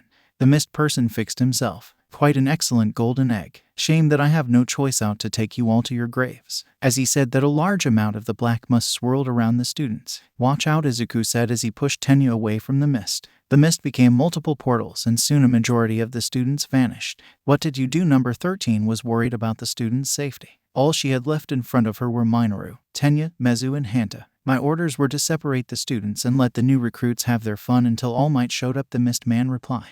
"Don't worry, you will see them again soon when we are finished. Whether that is in good health or not is up to them." Landslide zone. Shoto steadied his breath as the mist dropped him high off of the ground above the landslide zone. He made ice appear below his legs and used it to slide his way to the ground. Todoroki helped Shoto turned and Mashurao falling to the ground close by. Shot quickly used his ice to slide Mashurao down safely as well. "Thanks, man." Shoto looked around. "Is anyone else here with us?" Mashurao shook his head. "I think we were the only 2 to drop here. Besides that, you have us." A voice called their attention and Shoto and Mashurao saw a group of the villains standing there, with evil grins on their faces. "And we won't be nice." Shoto gave him a dirty look. "Neither will I." Mashurao got in a stance to fight, but Shoto held out his arm in front of Mashurao. "At this level I can barely control the direction, so stay behind me," Shoto said as he slammed his right foot into the ground and ice erupted forward at the villains, covering them up to their necks in ice too thick for them to break out. "What the hell?" a villain exclaimed. "Tell me everything about your plan here," Shoto ordered. "That ice will soon give you frostbite, and I won't think twice about making it worse if you don't tell us immediately." Mashurao blinked, not expecting Shoto to stop them that quick and be so cold, pun not intended, about his approach with the villains. "You're bluffing," the first villain spat. "Tell him nothing." Shoto narrowed his eyes. I can make the ice so cold that its contents will also behave so much like ice that a hit to it will shatter it and its contents into 1,000,000 pieces. My classmate here has a strong tail, one that could deliver such a hit. Mashirao didn't know if Shoto was being serious or bluffing because his delivery was perfect. Mashirao won't actually help order these people for information, but he kept silent so he wouldn't ruin Shoto's plan. That or I could start my fire and go the other direction of getting information. Shoto let his left hand go ablaze to make his point. He wouldn't actually ruin his chances of being a hero, but they didn't know that. The villains all looked at Shoto, either in doubt of his will to go through with it or worried he actually might. I don't have all day, and neither do you, so make your decision. A minute later the leader spoke. You, Shoto groaned mentally. Apparently he would have to show he meant business. That's not the correct thing to say. Shoto began to increase the ice on just the lead villain, making it denser and dropping the temperature dramatically. The villain felt his limbs go numb quicker. Fine, Shoto stopped his ice. Good, now start talking. Flood zone. Nito really wished he had wings like Izuku, because he did not want to drop from such a height onto a lake because he knew he would definitely hit it like it was made of concrete. Nito was aware that he could use one for all to make a punch to disrupt the surface of the water and started charging up his punch. Nito heard the voice of Kyoka call out. Nito turned to see her also falling into the water. Kyoka, Nito shouted back. Don't worry, I got you. Kyoka focused and used her quirk to use a sound wave to soften the water below her and Nito. Nito fell into the water and shot up as quick as he can to catch his breath. Kyoka, Nito called out to her to try and get her. Momo, watch out. Sue came out of nowhere and used her tongue to throw Nito away from his spot in the water. Not even a second later, a villain resembling a shark bit thought the water where he just was. Nito landed on the ship that was on the lake. Kyoka yelped as she landed on the deck a second later, followed by Sue landing next to her. What just happened? Nito asked. That villain at the entrance must have separated all of us by throwing us into the disaster zones. Sue looked over her shoulder at the side of the deck, keeping watch in case any villains showed up. We're in trouble then. Nito cursed their luck. Wait, why are you here then? Sue turned to Nito. Think about it. Your quirk is pert here in the flood zone. If that guy wanted to screw you over, you would be at the conflagration zone right now. Kyoka shook her head, dizzy from earlier. They must not know our quirks then. Are you okay, Gyro? I didn't know you could use your sound waves without your speakers or a surface. Sue asked. I can. It just hurts and makes me dizzy. Kyoka grabbed Nito's shoulder to make the boat stop spinning around her. Will you be fine? Nito asked. Yeah, I think. I just need a second. Kyoka replied. I don't think we will have a second. Nito said. Wait, why aren't the villains attacking us here? Shouldn't they know by now we are on the boat? Sue put her finger to her mouth and thought. They must have quirks suited to each zone they are in. Maybe they are waiting in the water for us to try to escape. Which we need to do. Nito gripped his hand. We have to try and help everyone else as soon as possible. He is right, Kyoka said. I can use the boat as a filter and use my heartbeat to get rid of the people in the lake. Can you even do a blast that big? Nito didn't want her to hurt herself. I can try. I just need something to get my heart going a bit more than usual. How can we do that? Sue asked. I have an idea. Kyoka slipped her earphone jacks into the deck of the boat. So you're the best here with water, and I will probably not be able to see clearly enough after this, so can you make sure I get to shore safely? Ribbit. Of course. Sue nodded. Nito, Kyoka said. What can I do? Nito asked. Please don't freeze up after and get to shore. Kyoka turned red. Nito asked as Kyoka suddenly at him and the boat started vibrating from her heartbeat. The lake soon joined the boat, and after that all of the villains that were in the lake floated up, mostly unconscious. That gets the heart going, I guess, Sue said as she grabbed the dizzy Kyoka. Momo, come on. Nito didn't move for a second, shocked at Kyoka's methods and realized his lips now tasted like GS. Momo. Sue whacked him over the head. Come on. Nito snapped out of it and ran after Sue, jumping over the side of the deck and swimming after her.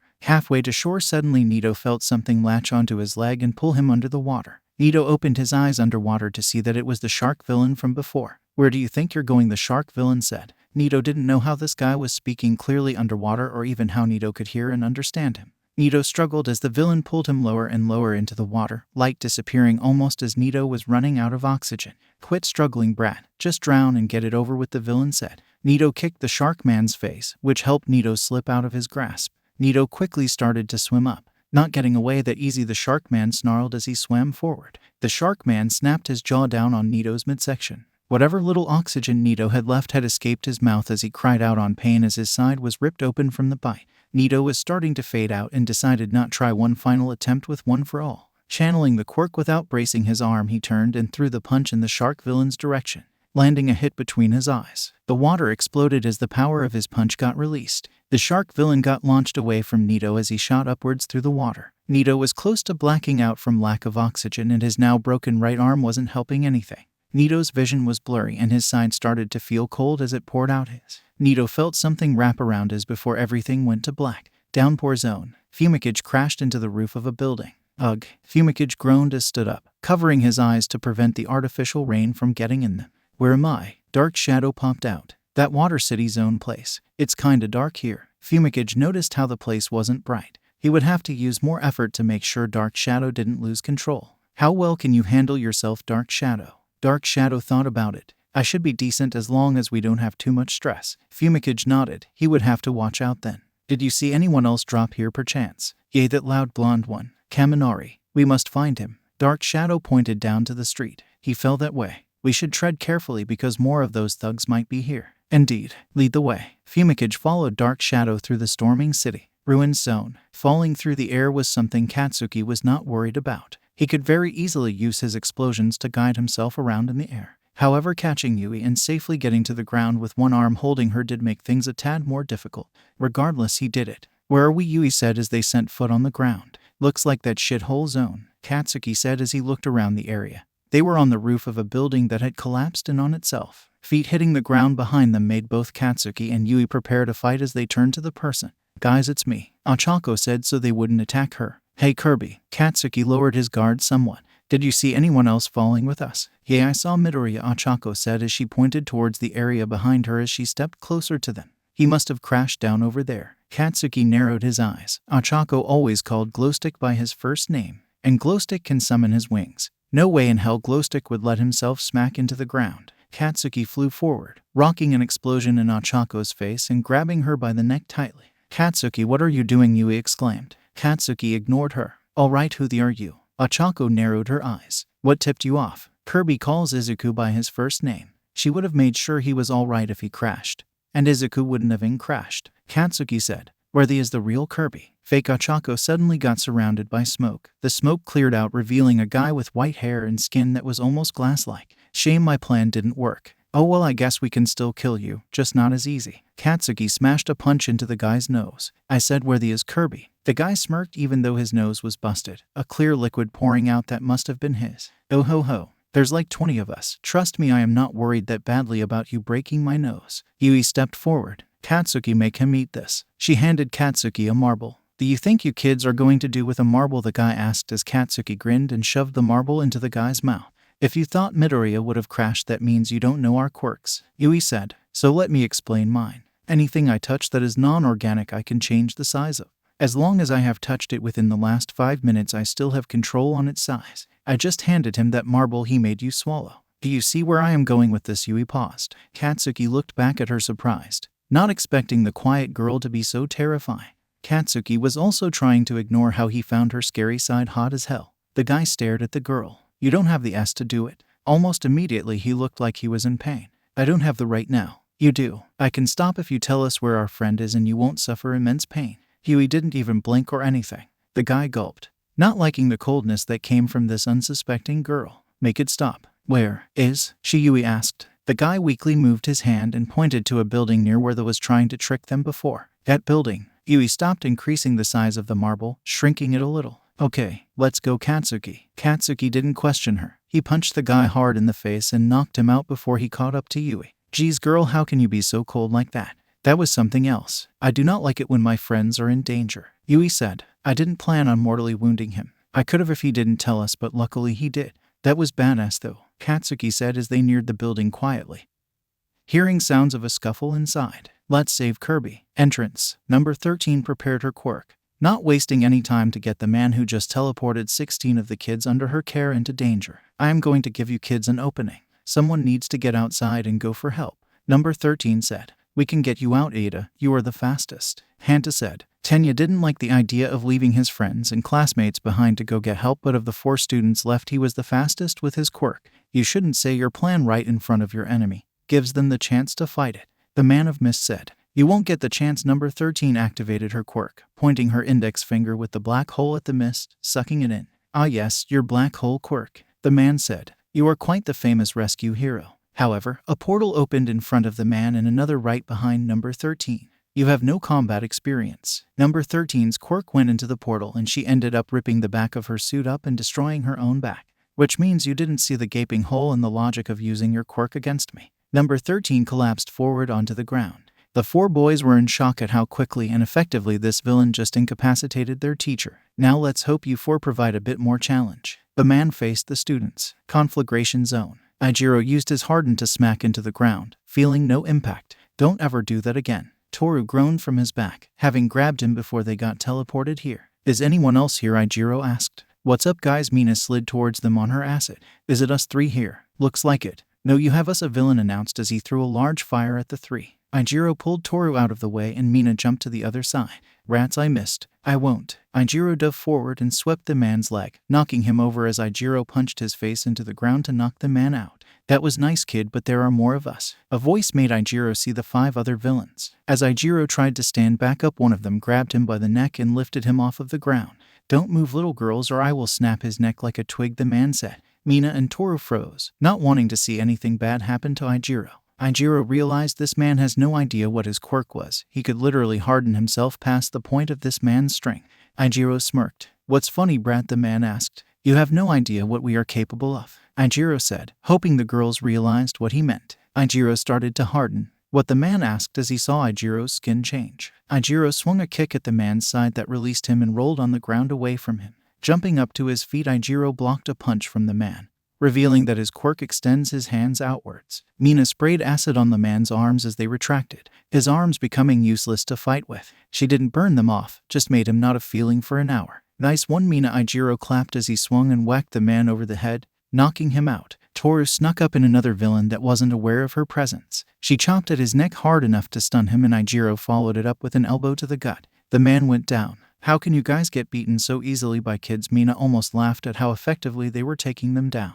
Don't get cocky, Mina, Ijiro lectured as he slammed a right hook into another person's jaw, cracking it because of his quirk. Your friend has a point. The fire villain that first attacked them drove a fist into Mina's stomach, and then kicked her away. Oh, you're not still down, Ijiro said. He got in between Mina and the villain, not going down to some brats. The man glared at Ijiro before he threw 3 fires and ran at Ijiro from his right. Ijiro dodged the fires but didn't have time to brace himself before the man had an ally use his quirk, which seemed to shake the ground and knock Ijiro off balance. As Ijiro tried to get up, the fire villain smashed his fist into Ijiro's face, straining his quirk. Before Ijiro could react, the man pressed down hard with an open palm on the left side of his face. Don't struggle and we won't have to find out if my heat can burn past your quirk, the man said. Ijiro still attempted to struggle but stopped when he heard Mina cry out in pain. He saw out of the side of his eye that she was being held by her neck into the ground and was dripping out of her hair. I said don't struggle, brat, the villain warned Ijiro.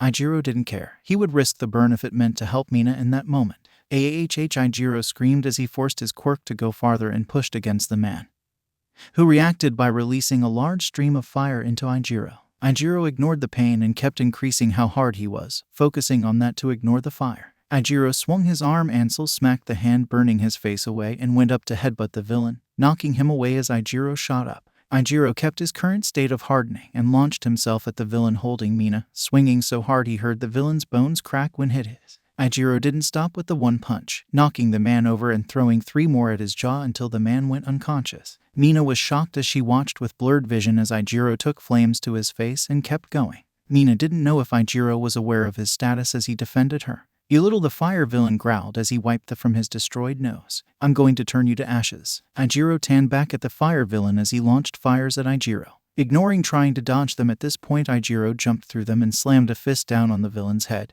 knocking him out for good this time. Ijiro breathed heavily as he made sure the girls were fine, seeing no other villains in sight. Are we safe? Toru asked as she helped Mina up. We're good now, Mina hoped. They both turned as they heard something hit the ground. Hiroshima, Toru said as they ran to the collapsed boy. Ijiro, Mina tried rolling him into his back, doing her best to avoid his burnt left side and arm. Ijiro's quirk's effect on his body disappeared. Downpour zone. Fumikage jumped back away from the villain who stopped him in the street. Where do you think you are going, brat? The villain asked as he brandished a katana. Not to his grave like you if you try anything. Dark Shadow growled. Are you going to let your shadow do the talking? Another villain dropped on top of a car next to Fumikage. holding another katana. Fumikage guessed that either they were partners, both happened to like swords, or both had quirks to do with the blade.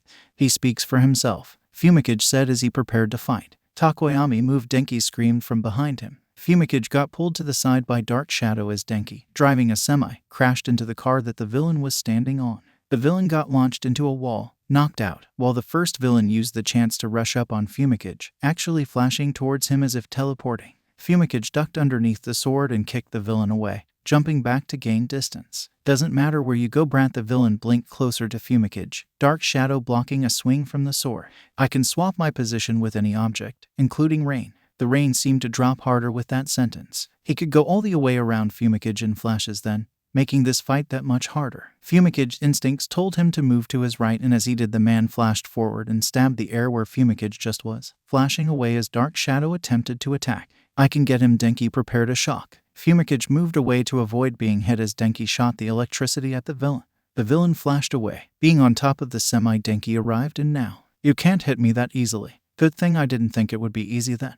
Denki released another burst at the semi, shocking the entire thing, including Fumikage, who was next to it accidentally. Takoyami, Denki said. Fumikage attempted to gain back his composure. Not quickly enough, however, as the villain used the opportunity to flash around his guard and swipe his sword at Fumikage, cutting right through Fumikage's right eye. Fumikage grunted. As he tried to step away, covering his bleeding eye, he felt the blade enter his stomach. Careful how you use your quirk or someone might get hurt, the villain mocked. Fumikage froze mentally and lost control of Dark Shadow's rage. Dark Shadow felt all sense of reasoning leave as he felt his lust reach a new peak, all aimed at the villain who hurt his host. Growing the twice his size, keeping Fumikage inside of him, he attacked with rage at the villain, his shadow claws ripping the man apart. What are you? The man screamed as he met his demise. Denki was fully aware of Fumikage's quirk and how Dark Shadow has a state of rage. But seeing the creature lose control, because of him, and rip a man apart made Denki afraid, especially when the shadow looked at him with the eyes of hatred. Acting fast, he charged electricity at it, the flashes from the lightning pushing Dark Shadow away as it tried to attack him. Takoyami, man, Denki yelled. Get control. It was in vain because Fumikage was slipping into unconsciousness from loss. Damn it, why did I have to use so much shock? Dark Shadow tried to jump at Denki again, but Denki charged up close enough to his biggest voltage that he wouldn't become an idiot and released it all at Dark Shadow, who screeched in pain before disappearing back into Fumikage. Denki ran up to Fumikage's prone form and picked him up, draping one arm over his own shoulders. Come on, man, stay with it, don't die because of my dumbass. Denki began to carry him towards what he hoped was the direction of an exit entrance. Minoru was shaking. How were they expected to take down this villain and go get help if he just took out a pro hero with one move? Oh, you bet we are enough of a challenge, Hanta said as he shot tape out of his elbows at the mist. That won't work on me, the mist man said as he opened a portal in front of and behind himself to have the tape go past him. Good thing I wasn't planning on the first one working, Hanta said as he cut off the tape. Hanta's whole plan was really to spur the others into action. Mezu created more arms as he went around one side of the mist man. Ida, once you see a chance, you must take it. Tenya nodded as he ran around the other side of the mist man, jumping up to kick the collar. Minoru stopped freaking out. If he could somehow win against Todoroki, arguably one of the top 5 strongest in the class, then he can be a help here. Minoru plucked 2 of his S off of his head, forming a plan. If the collar was the weak spots on this guy, then even if he didn't have a body to hit, he was still tied to the thing. So Minoru could just stick him to a wall or the ground with his S. Zero. Minoru ran to the tape hero in training. Throw me. Minoru jumped and Hanta grinned as he used his tape as a rope to swing Minoru in a circle and threw him in the villain, who was preoccupied with Mezu and Ida. Minoru managed to smack a right onto the side of the collar and thanked the heavens that he did. Mezu saw that and grinned under his mask. Ada, get ready. Mezu used a duplicate arm he had been sneaking under the guard of the mist man to quickly garb the man by the collar and shove him to the ground, connecting the with it.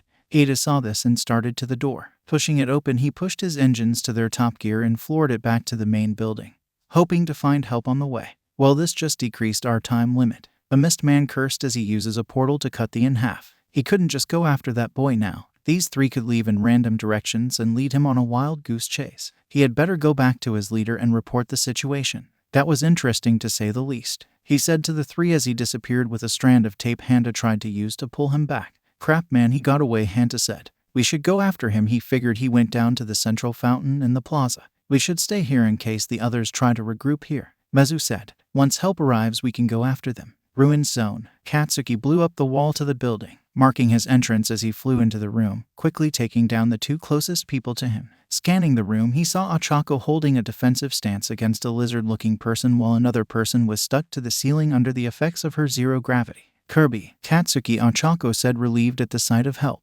Ochako Yui jumped through a window next to the only other person in the room, swinging an enlarged nail at their head. Well, this just got unpleasant. The lizard replied as he saw that he was the only villain left standing in the room. For you maybe. Katsuki grinned. However, this was fun to beat up some weakling thugs. Who are you calling weak? The lizard growled at Katsuki, the dumbing gecko that just turned away from a threat. Katsuki grinned as Ochako punched the lizard man and then sent him to the ceiling with her quirk. Nice, Kirby. Ochako smiled. Thanks. She looked at the 2 of the people on the ceiling. I can't hold them there forever. Katsuki stepped to them. Drop them and let me beat the shit out of them. Let us leave you to it, Yui said as she watched Katsuki pulverize the last 2 before they hit the ground. We should try to help the others. We might not be the only ones in this area. Ochako shook her head. We are the only 3 here. We should try to get to the plaza. Everyone might have to go through there to get to the entrance. Isn't that where most of the villains are though? Yui asked. So it will be funner. Katsuki cracked his knuckles. Let's go. As they reached the creative hill to see the plaza, a huge wave of purple energy flashed all throughout USJ. What was that? Ochako said, noticing how it resembled Izuku's purple energy. Once they reached the top, they could see the plaza. Oh god. Yui put her hand over her mouth in shock. Katsuki couldn't believe what he was seeing. We have to help. Ochako ran down the hill to the plaza. Minutes earlier, mountain zoned. Izuku rolled his eyes as he fell through the portal. Oh no, I am falling, Izuku said dramatically to himself. However, will I save myself? Izuku summoned his wings and looked around, seeing Ayama and Momo also falling. Well, Momo gliding as she just created a hang glider to land safely. Izuku flew over to Ayama and caught him. Sup, my twinkling buddy, Izuku said as he flew down to where Momo was landing. Oh, it is quite my luck to drop near you. Ayama was grateful that Izuku had caught him. Izuku, Momo said as they landed. Izuku smiled at her. Damn, this is the group to be in. That guy must have dropped us all over USJ. Momo pondered. Yeah, they wouldn't want us to be outside and get help. They probably separated us to take us out. And if he dropped us like that, they probably guessed none of us have quirks to help with the landing. Izuku added. So they are in for a surprise with some of us. I think you kids are the ones in for a surprise. A villain with a gun said as he pointed it at Izuku. Is your quirk holding a gun, or do you just need one? Izuku asked. Or are you a gun collector like me? The villain looked at the kid, who seemed to not be taking him as serious as he should. You realize I have a gun pointed at you, right? Izuku pointed at Momo. You realize she has a gun pointing at you. The villain looked at Momo, only to be shot in the side by Izuku. Dude, why would you actually take me serious? Izuku said as the guy held his side. You could see the gun that was in my holster. What the hell type of gun is that? The villain groaned. It didn't feel like a normal bullet, and it was a purple beam also. I made this. It's like a taser or a laser gun. It won't kill you unless I turn it to kill mode. Izuku aimed behind him. Don't try sneaking up on me, you creep. The villain sneaking up on Izuku froze. How did you know? He was wondering what this kid's quirk was to locate him. Your friend I just shot looked at you, Izuku said. Bang! Izuku shit the guy in his knee as he said bang. Bang, really? Momo asked him. Yea, now that I think about it, I have a laser gun. Izuku aimed at another villain. There were like 10 of them at this point. How about pew? Izuku shot another villain in the knee as he said pew. That makes more sense. Momo nodded. Why aren't you taking this serious? The first villain aimed his gun at Izuku again as he stood back up. Well, you guys aren't doing this at your best, so why should I? You clearly could have jumped us as we landed, or even shot me out of the air. Izuku shit the gun in the man's hand. We should hurry up, thought, and help the others, Momo said. She was enjoying seeing Izuku mess with the villains, but their friends were in trouble. You're right. Izuku nodded. Most knockouts wins. Wins what? Momo asked with a raised eyebrow. Izuku shrugged. Winner's choice. Okay. Momo agreed. Can I get in on this? Ayama thought about how he could make Izuku wear a matching outfit with him that said twinkling buttons. Sure. Izuku nodded. Hey, a villain snapped at the teens. We are here to kill you, so act afraid. Izuku looked at that villain, quickly noticing the gadget on him that must be jamming the sensors and security of the building. Oh, we're supposed to be afraid? Izuku asked. He then dramatically acted being afraid. Oh, whatever will I do about the villains who have yet to attack me after I shot a couple of them? Izuku double-tapped shots at the villain, one in the jammer and the other in his. Off boy. Momo fed Izuku in the ear. Language. Japanese. Izuku responded. Better get some knockouts before I win. Like you would win. Momo laughed as she created a staff and knocked a villain on the head. Please, I am better than you. Izuku jumped at a villain and punched him in the temple and knocked him out. I'm better physically, Momo replied as she knocked out another villain. How? Izuku looked at her confused as he swung a villain by the ankle at another's stomach. For one, I am taller, Momo said as she moved away from a villain to let Ayama hit him with a laser shot. Izuku looked at her annoyed. Wow, you have like what 1 centimeter on me. Makes me the one on top. Momo replied. Who says that makes you the one on top? Izuku threw a green blast behind Momo at a villain, it impacting the villain's face and sending him to the ground. Can you two flirt later? Ayama said as he dodged a dents of water shot at him. We're not flirting. They both blushed madly as they yelled at Ayama. They both used their blast beam on the villain attacking Ayama. Ayama looked at the both like they just told him a dumbass lie, which they did. Whatever, just do it after we take out the villains. Izuku ran at the final villain, punching his gut and twisting his arm behind his back. Alright bucko, explain how you guys think you are going to kill All Might. The villain didn't even struggle, seeing no point as this kids took them all out while chatting. It's that monster thing. Shigaraki said how it was made to counter All Might's strength. Counter his strength, Izuku mumbled. That's strong as shit. What do you mean by it was made? Momo asked. All I know is something about it having more than one quirk. The villain didn't care if he said too much. He already knew that at this point he was going to jail. Might as well comply and get a shorter sentence maybe. How is that possible? Ayama asked. Izuku thought about it. It makes sense, I guess. Did you see that thing? It wasn't normal. Hell, its brain is like twice the size it should be and its brain is exposed. We have to try to stop it, Momo said. Or help subdue it in any way possible. Izuku nodded. Hell yeah. With your quirk and my awesomeness we should be able to take it on. Shouldn't we try to help the others first? Ayama didn't feel like fighting a monster made to kill All Might. Thing is the biggest threat here. Might as well take it out before this Shigaraki guy sends it after us all. Izuku said. Momo, can you create a marker? Momo made a black marker. Why? Izuku chopped the villain's neck, knocking him out. Gotta mark this guy so they know he was the one to give us information when he gets arrested. Izuku used the marker to write the word helpful on the villain's head. Maybe they can get more from him later. That's a good idea, Momo said. Well, let's get out of here. Right, let's go fight a monster. Izuku holstered his gun. I'm following your lead, Ayama said uneasily. Izuku lightly punched Ayama's shoulder. Hey, don't worry man, we might not have to fight it. Aizawa-sensei is strong as shit no doubt, and I'm guessing his quirk might help him deal with the villains. We actually might end up playing support. Izuku resummoned his wings. Alright everyone, hop on. Ayama got on Izuku's back while Momo looked at him. Do you really plan on flying in there? Yeah. What else would I do? Izuku asked. Momo rolled her eyes. You could wait for a good surprise attack. They wouldn't expect us to fight them down there, so anything is a surprise attack, Izuku said. But just charging in isn't the best strategy, Momo argued. It's the go-to method of any good saint, Izuku said. I know, I told you about the countless times they have done that. Momo groaned. How about you go in first, guns blazing like you want, and we will join you after we see a golden chance to. That works. Izuku looked up at Ayama. With me or her on this man. Ayama didn't hesitate to jump off of his back. Can't play support if I get dragged to the middle, can I? Alright, once you guys see your chance, take it. Izuku flew up. See you in a minute. You can still fly us closer, Momo added. We are a bit away from the plaza. Izuku flew back down to them. Alright, hop back on. Ayama got on his back and Momo joined him. Without a word, Izuku flew up and got close enough to the fountain area that they could see that Aizawa was surrounded by villains, which would seem bad, but he was using his scarf as a weapon and incapacitating anyone who got close. Alright, I'm going to drop you guys here. Izuku landed at the edge of the mountain zone being cover. You guys do your thing, I will help take down some villains. Good luck, Momo said. Shine brightly, Ayama added. Izuku grinned as he flew up to a good height, planning on dripping in. Charging up his green blast in both hands, he prepared a supercharged blast as he nosedived fists first into the ground and a group of the villains. The blasts exploded with force as he hit the ground, launching anything within 5 meters of Izuku away from him. Oh, what's this? The hand man, now known as Shigaraki, asked, not expecting help this early. Push up, Izuku said as he stood up. Midoriya, what are you doing here? Number 13 was supposed to leave with you kids. Aizawa did not want to babysit Izuku during this. The weird cloud thing guy separated us throughout the area. I interrogated one of these dudes and found out that this, Izuku pointed at the monstrous being next to Shigaraki, was made somehow to fight All Might and kill him.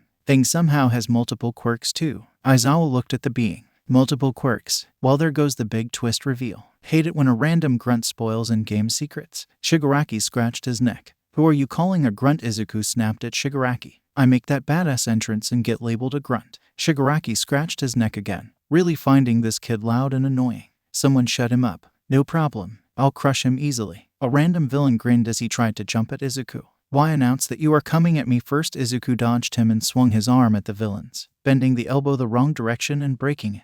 I mean, I would, but why wait to actually attack till after you finish speaking? Izuku punched the villain's jaw with an uppercut. It just gives me time to react more. At least attack while speaking. The villain collapsed. Aizawa was impressed at how quickly Izuku took out the villain, although it should be expected with the kid's super strength. Shigaraki glared at the brat in front of him. This was turning into a slightly annoying quest. There was supposed to be too many bosses in the 2 teachers before he would fight and crush the main boss that is All Might.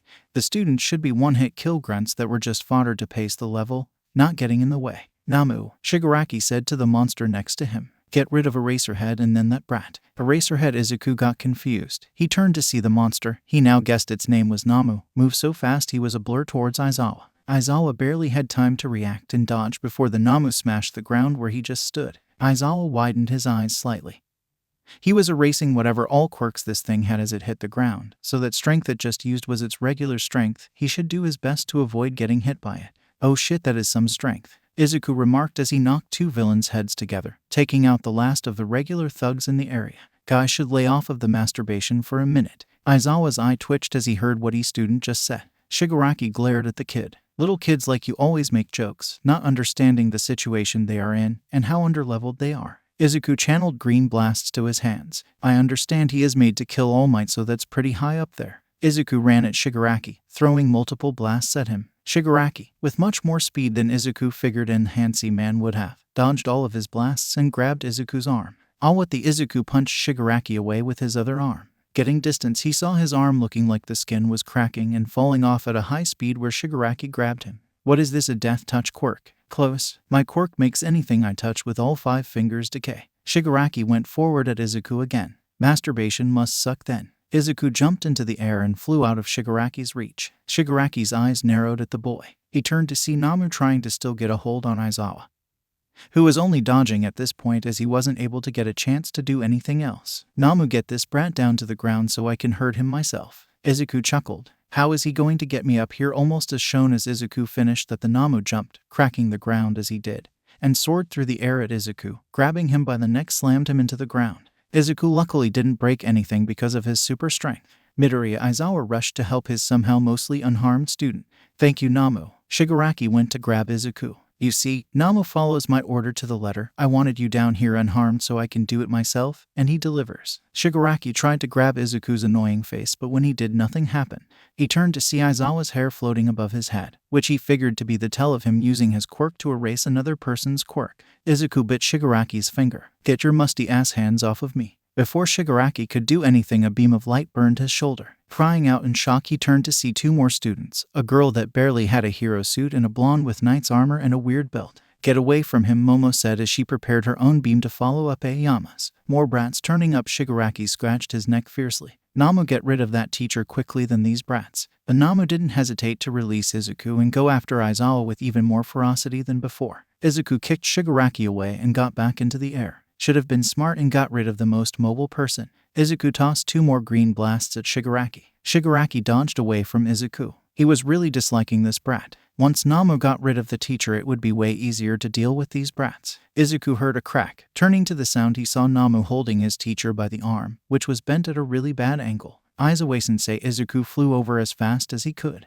Before he got there, Namu swung Aizawa by his arm into the ground and stomped on his. Hearing the sounds of bones cracking made Izuku speed up. Izuku collided with the Namu, releasing green blasts onto his shoulders. The Namu swatted Izuku away. Feeling a throbbing in his arm where he got hit, he threw more blasts to prevent the Namu from attacking Aizawa anymore. Namu, forget the teacher. Get that brat out of the air permanently, Shigaraki commanded. The Namu snapped his face to Izuku, jumping at Izuku, who barely dodged him. Switching to purple blasts, he flew higher and started throwing blast after blast at the Namu, who took every blast that hit him without reaction, all of the burnt and destroyed flesh healing almost instantly. Shigaraki glared at the boy, who managed to keep slipping away from Namu. He needs to distract the boy somehow. He turned to the 2 other kids, deciding to wipe them out before they got any good ideas. Charging the blonde, he stepped out of the way of a beam directed at him by the girl, who he felt to be a bigger threat, but the blonde clearly would be easy to take out. He stunned the blonde with a sucker punch and gripped his arm with both hands and twisted him to use as a shield. Ayama screamed in pain, and Izuku saw that. Without thinking, he flew down and attacked Shigaraki from his side, separating him from Ayama and causing a cut to appear on his shoulder. Shigaraki grinned, because that was just the opportunity for Namu to get Izuku. The next sound would haunt Ayama and Momo for a long time. The Namu gripped Izuku by his side and ripped his left wing straight out of his back, and Izuku released a bone-chilling scream. Previously on the Heroic Saint, Ayama screamed in pain and Izuku saw that. Without thinking, he flew down and attacked Shigaraki from his side, separating him from Ayama and causing a cut to appear on his shoulder. Shigaraki grinned, because that was just the opportunity for Namu to get Izuku. The next sound would haunt Ayama and Momo for a long time. The Namu gripped Izuku by his side and ripped his left wing straight out of his back, and Izuku released a bone-chilling scream. Izuku collapsed to the ground as the Namu dropped him, apparently content with ripping off just one of his wings. Izuku couldn't feel any of the left side of his back. The Namu dropped Izuku's ripped-off wing on the ground in front of him. Ha ha ha, Shigaraki laughed maniacally. If their teacher having his ribs crushed and didn't crush the spirits of the students, then no doubt they scream from their friend definitely did.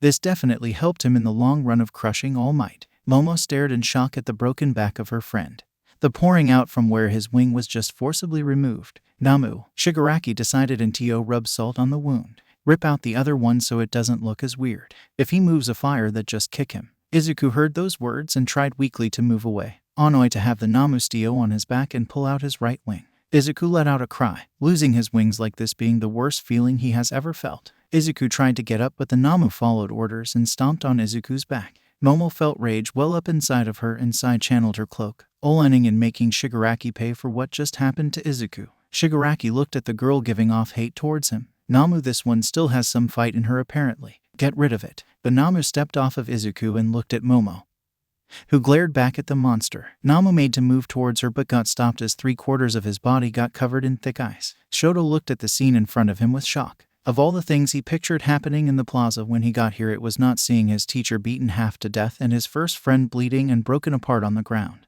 with his prized and beloved wings painfully removed from him. Mashiro was in a similar state, almost wanting to vomit in the sight of Izuku's broken back. Shigaraki scratched his neck in irritation. Why were more of these brats showing up? A portal opened next to Shigaraki and his right hand Kurogiri. The Mist Man appeared. Master Shigaraki, Kurogiri said as the portal closed. A student has escaped and is getting help as we speak. Shigaraki scratched his neck intensely. Why were things not going according to the plan? If you weren't the way out of here, I might have considered killing you. Kurogiri didn't respond to that statement. Instead, he looked at the scene in front of him, from the broken eraser head and broken student, to the student who froze Namu in his spot. If anything, All Might should arrive soon then. Let's get rid of these brats before that. Shigaraki looked at Namu. Namu, make these brats regret being here, especially that girl. Shigaraki motioned to Momo, who still glared at him with hate. Namu responded, but breaking the ice immediately with a flex. Momo immediately created a cannon and set it off right as he got close to her, the cannon blowing off Namu's arm. Shoto used more ice to trap Namu's legs. Anjiro, avoid his strikes if you can, Momo said. She got distance from the Namu, whose arm was growing back. Mashiro nodded. He was the one here in the most trouble regarding engaging this thing, being a melee-styled fighter while everyone else can be distanced. He moved around the side of Namu that had the healing arm and started using his tail for powerful strikes. Should we pick them off? Kurogiri asked Shigaraki. Namu will be more than enough for them. Shigaraki said. We can just watch and enjoy the show before he kills All Might. Ayama held his decayed arm and grimaced. Luckily, the decaying stopped before massive damage could be done, but his arm was useless for the time being. Ayama, however, didn't need his arm to use his quirk, and he had determination to avenge his twinkling buddy. Aiming for a second, he fired a powerful shot that tore off the Namu's undamaged arm that was about to grab Mashiro. Thanks, man, Mashiro said to Ayama as he backed up to catch his breath. It is no problem. Ayama did a small pose with his good arm. This thing was meant to kill All Might, Shoto thought out loud. Shigaraki grinned, knowing that Namu was about to destroy them. The Namu roared and broke his legs out of the ice. His arms grew back faster than before and he leapt at Mashiro, grabbing him by the tail, crushing where he gripped it in the process, and swung Mashiro into the ground, before throwing him towards the fountain.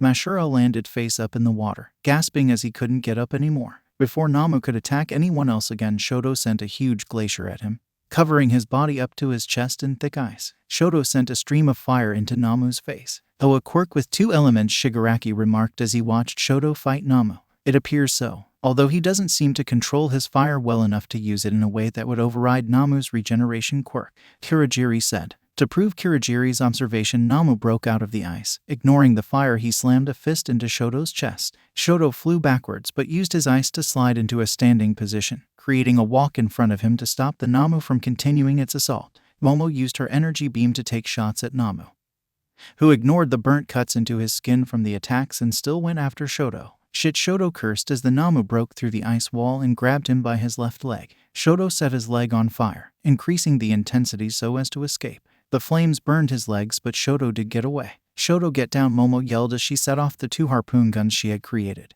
both hitting the Namu in its chest and pinning it to the ground. That girl does have quite an interesting quirk, Kurogiri said. She is seemingly creating anything she needs or wants on command. Shigaraki nodded. Maybe he should let his master know of this interesting quirk. The Namu roared again as it stood up, letting chunks of its flesh rip off with the harpoons. Momo glared at the beast as she tried to form a plan to put it out of commission. It seemed to shrug off every single attack within a minute. The slowest healing injury was to its brain, but that was a spot the Namu actually avoided letting get harmed. Ayama tried to aim for its brain. Ayama nodded weakly, running low on contents of his stomach to use for his quirk. I will try, mademoiselle. Shoto heard the words of Momo and shot an icicle at the Namu's head. However, the Namu actually dodged for the first time. It seems they found a spot that does some damage, Kurogiri stated. Shigaraki scratched his neck, getting impatient about the arrival of All Might taking too long. Won't matter. Ayama fired a shot with all of what energy he had left, and it barely missed the Namu's brain, instead vaporizing its entire lower jaw. The Namu actually fell off of its balance from the shot. Good shot, Ayama, Momo said. Sadly, that is all I have left without causing myself damage. Ayama was upset it wasn't the brain he got. The Namu fixed its balance and its jaw regrew. It twisted to face Ayama and flashed forward towards him. Oh, merd! Ayama cursed in French as the Namu appeared in front of him and grabbed him by his midsection. Ayama, Momo aimed her harpoon gun at the Namu. You shall release me, foul beast, Ayama snapped as he forced a laser blast from his stomach at full power. The laser destroyed the Namu's arm that held Ayama and half of Namu's chest. For such a weakling, he has a powerful quirk, Shigaraki mumbled to Kurogiri. Ayama groaned as he hit the ground, his stomach in pain from overusing his laser. Momo fired the harpoon, actually nailing the Namu on the top of its brain. The Namu fell over from the force of the harpoon, getting up as the brain regenerated itself slower than the rest of the body. Enraged, the Namu screeched and lashed out at the closest person, which was Ayama, who couldn't get away in time. The Namu punched Ayama with incredible force, launching Ayama through the air and crashing into the ground a decent distance away. Ayama groaned, feeling that some of his ribs were broken. There was no way he could get back up because of how his armor caved in. Momo shot a beam at the Namu to take its attention away from Ayama. The Namu snapped to face her. Izuku stared at his wings, barely conscious, the sounds of his friend's fight not registering until he saw the form of Ayama get launched past his vision. Izuku realized how useless he was here, and it made him start to remember the locked-away memories from his past. Useless was the only word he remembered from that memory before he shoved it out of his head, deciding to defy the years of believing what that bastard made him think. Forcing more power from his halo, a huge wave of purple energy washed over him and made a booming sound as it exploded off of him. All eyes snapped to him. Impossible, Shigaraki muttered as the boy who should be a broken mess started to stand up. Momo had happiness dance in her eyes as Izuku stood up. Izuku, glowing purple and yellow electricity dancing all over his body, glared at the Namu. His sclera and pupils a deep violet while purple flames erupted from his eyes. His halo veins glowing with more intensity than before, with flames similar to his eyes erupting from the veins. His mold-had-activated band covered the torn flesh on his back like a layer of armor. Get away from my friends, you son of... Izuku said in a flat tone to the Namu. The Namu stared at Izuku in confusion, not used to people getting back up from its power. Namu, Shigaraki called the Namu's attention. Kill him. The Namu didn't hesitate to charge at Izuku, who braced himself. The Namu attempted to drop a fist down on Izuku, who caught the fist, albeit shakily. Everyone, especially the Namu, was shocked that Izuku, who should by all means still be on the ground struggling with consciousness, had countered the Namu's strength. Izuku grinned as the flames and electricity surrounding him started to burn and shock the Namu's fist. Not so tough for you, shitbird. Izuku released the Namu's fist as he jumped up and slammed a supercharged purple blast at point-blank range into the Namu's jaw that he followed up with a punch. The Namu flew backwards, crashed to the ground. Everyone was shocked even more that the Namu actually took a few seconds to get up, and even longer for his lower face to regenerate. That's what happens when you with a saint, Izuku spat. Shigaraki's eyes widened. Saint, was this the saint his master spoke of? The Namu's eyes actually reacted for the first time that day when Izuku said that, as if remembering something. Dark red lines started to show up all over Namu, similar to Izuku's halo veins. The Namu's mouth changed from its locked, pained expression to a scowl. The Namu's muscles bulged as it charged Izuku with renewed vigor. Kurogiri shook his head slightly, knowing this was the end for the hero in training. Katsuki tried to propel himself into the air, but Yui grabbed his shoulder. Katsuki, wait, Yui said. Katsuki scowled. I need to help him. I have a plan. Yui spun him around to face her. It might stop that thing. Katsuki kept his scowl but stayed. What is it? Yui picked up a rock. Do you still have buildup in your gauntlets? I haven't used them yet. They are both at full capacity. Katsuki was wondering where she was going with this. Can you make explosions that have force but no sound? Yui asked. Katsuki raised an eyebrow. I have only worked with adding sound, but I can try. Perfect. Achako, can you use your quirk on me? Katsuki and this rock. Yui held up the rock. Achako also seemed surprised, pulling herself from watching the Namu and Izuku trade blows. Oh yeah, definitely. Yui smiled. Excellent. Release the quirk when I clap. Achako nodded. What is your plan exactly? It said in Katsuki's head and he grinned. We're about to crush that. Izuku flipped through the air to regain his posture after the Namu threw him. The Namu's sudden rise in strength that was caused by the red marks all over its body made Izuku think. That stuff looked really similar to his halo veins, and he felt like it had a reasoning that had to do with that weird feeling Izuku felt when he first saw the Namu. Izuku charged green energy to his arm, launching it at the Namu as he landed back on the ground.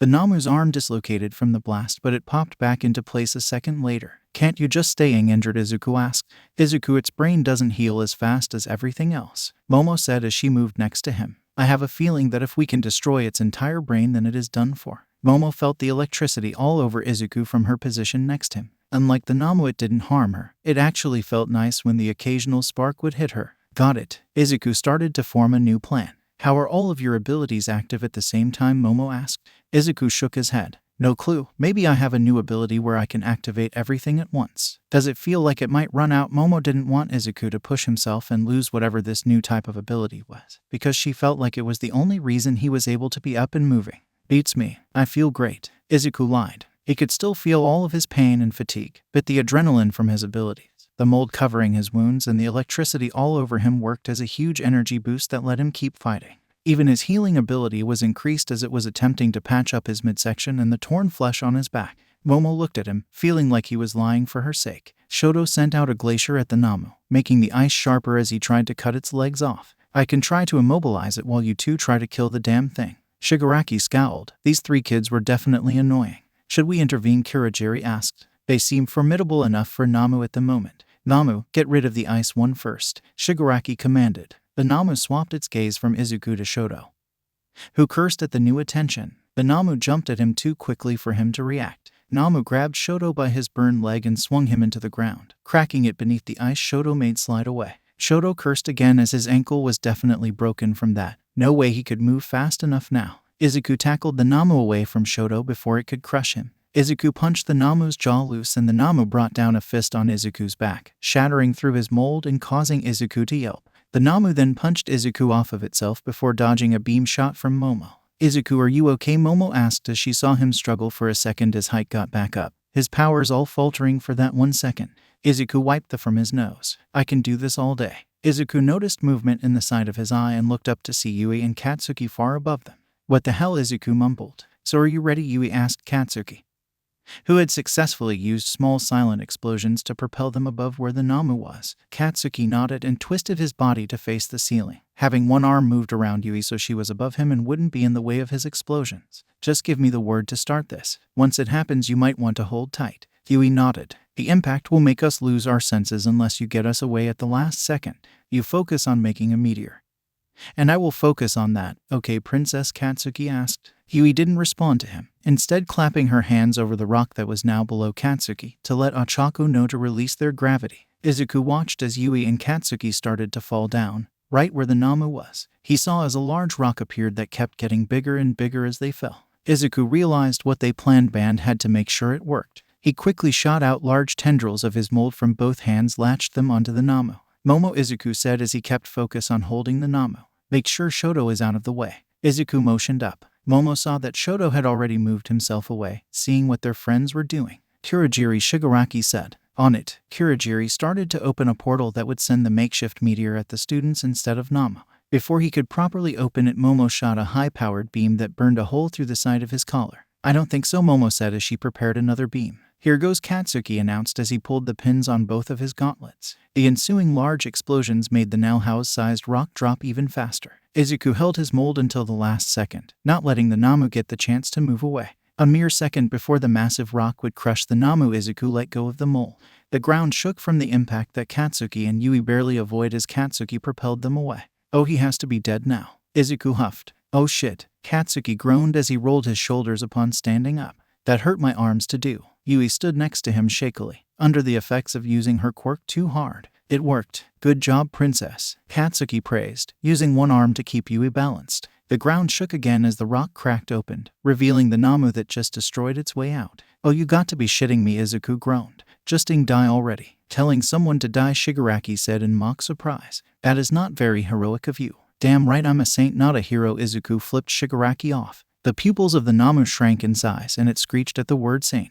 Namu, remove the newcomers, Shigaraki said. The Namu actually defied his orders and rushed Izuku with more speed than before. Izuku was caught off guard as it shot a dark red blast at him as it got close. Oh shit, Izuku dodged the blast and saw that it had the same effects as his green blast. Izuku created more mold to make a staff to attack the Namu as it chased him down. Namu, Shigaraki snapped as he scratched his neck furiously when it didn't respond. What the hell? Kurogiri shook his head, remembering how Shigaraki's master did say something about a deep code in the Namus that would send them after any saints. He never explained what the saints were yet, but this kid very well might be what he was referring to.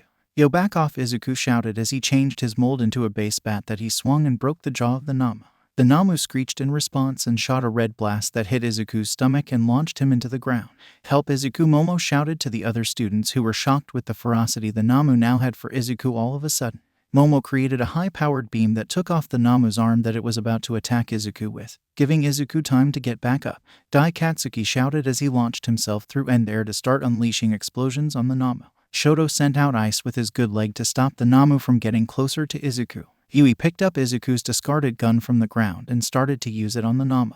The Namu ignored the four kids' attacks on it and continued its pursuit of Izuku. Izuku created mold in the shape of a sword to defend himself as the Namu got close, cutting off the arm that had just regrown from Momo's attack, the arm regenerating back almost as soon as he cut it off. Izuku yelled at the Namu as it shot a red blast at him, nailing his right thigh. Izuku learned that the red blast operated much like his green blast, except either the Namu has a stronger base blast than him or it was meant to just be far more painful than a regular blast. Stunned for a second from the hit, Izuku wasn't prepared to brace himself when the Namu took his molded sword and stabbed Izuku in the chest with it.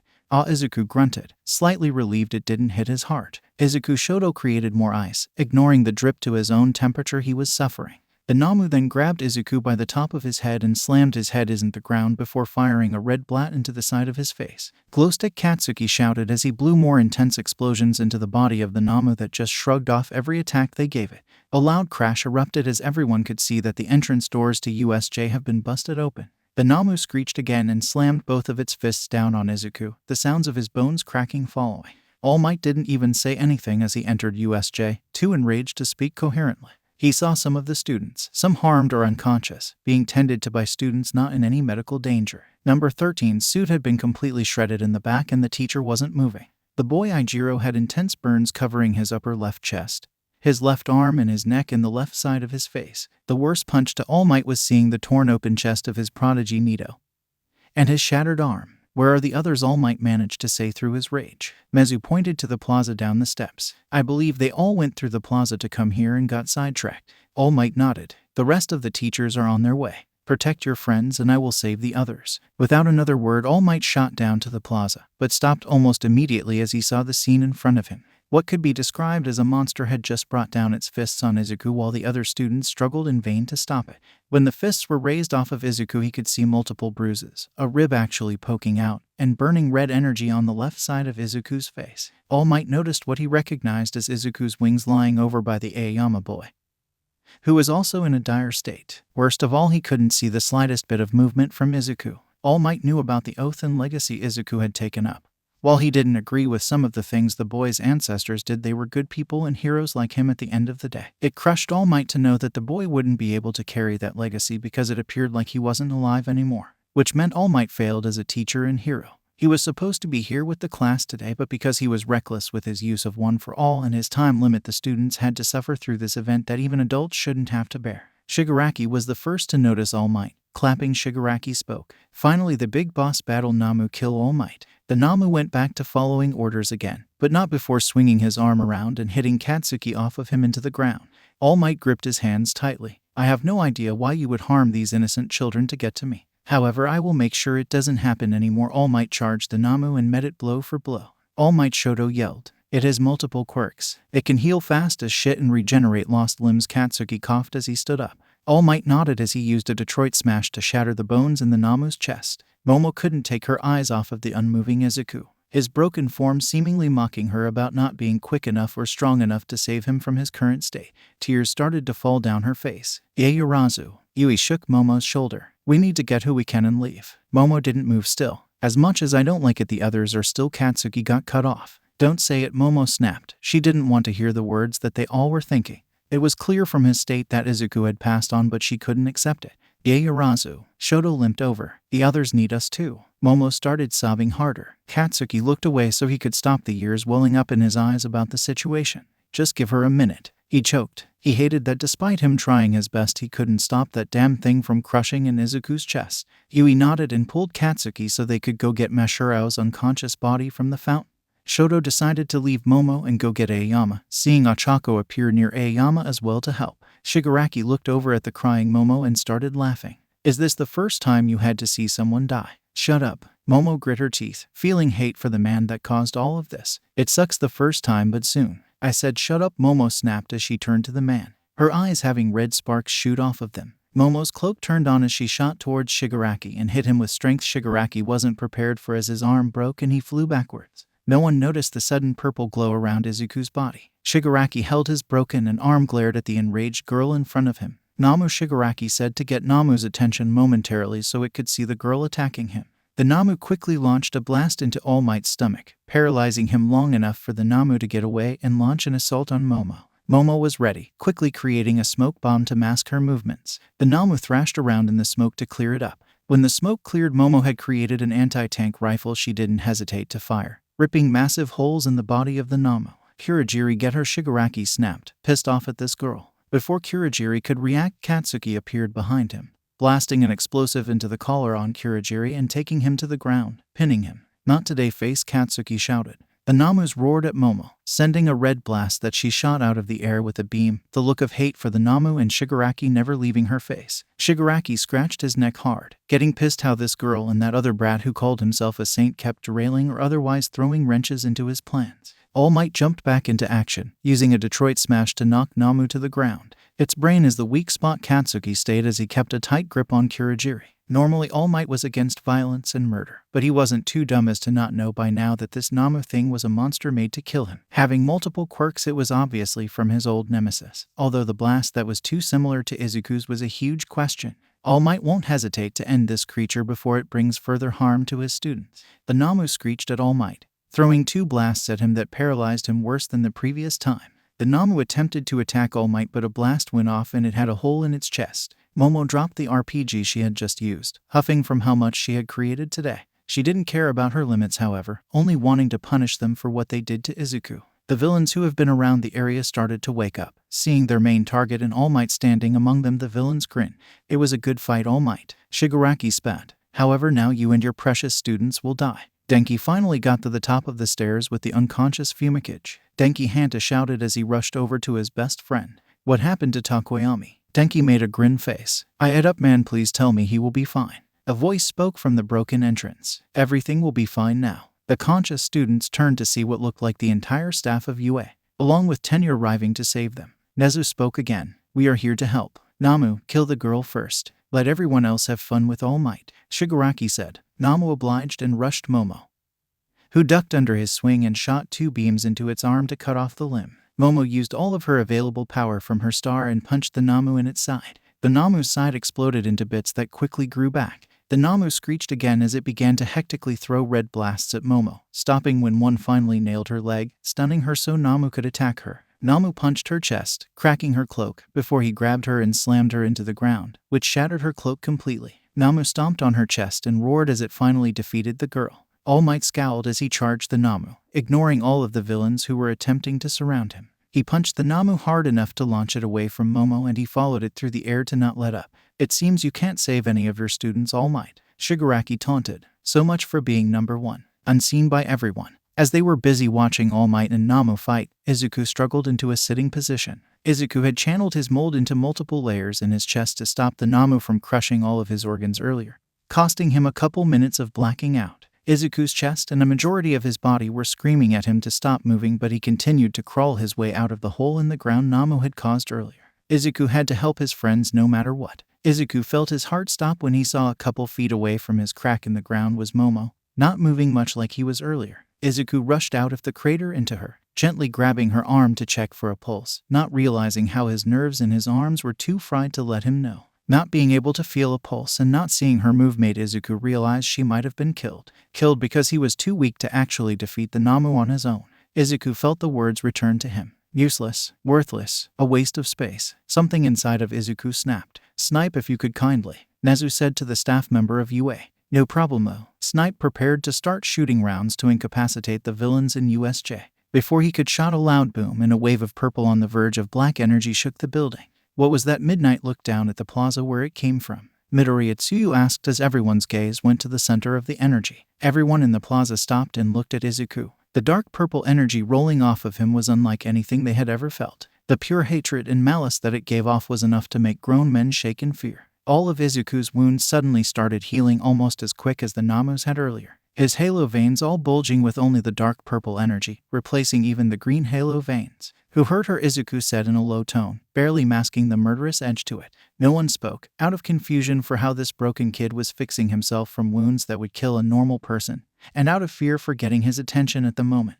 I said who hurt her? Izuku's voice carried over the entire building. He turned to the closest person, a villain with a spider-like face. The villain gasped as he saw the boy begin to transform. Izuku's skin start to turn leathery and black. Izuku's fingers began to stretch out and become claw-like. Izuku's teeth all turned razor-sharp and almost too long for his mouth. Actual horns grow from Izuku's scalp that flowed backwards over his ears. Finally, Izuku's eyes became soulless black orbs. The villain shakily pointed at the Namu, who along with everyone else had actually stopped to gawk at the boy. Izuku's soulless black eyes spelled hatred for the Namu, and some of the villains in between Izuku and the Namu actually moved out of the way for the now demonic-looking kid. Izuku lost all semblance of his self-control as he glared at the Namu. I'm going to tear you apart. Previously on the heroic saint, Izuku's soulless black eyes spelled hatred for the Namu, and some of the villains in between Izuku and the Namu actually moved out of the way for the now demonic-looking kid. Izuku lost all semblance of his self-control as he glared at the Namu. I'm going to tear you apart. Izuku charged the Namu so fast that it appeared to everyone that he had teleported. Using his claws, he ripped huge gashes into the Namu's arm, which healed very slowly compared to everything. Izuku caught a punch the Namu aimed at him with an open hand. Izuku's arm didn't even shake, which surprised everyone. Izuku closed his hand over the Namu's fist, cutting into it with his claws. The Namu howled in pain as Izuku brought up his other arm and used his claws in one swing to cut off the Namu's hand.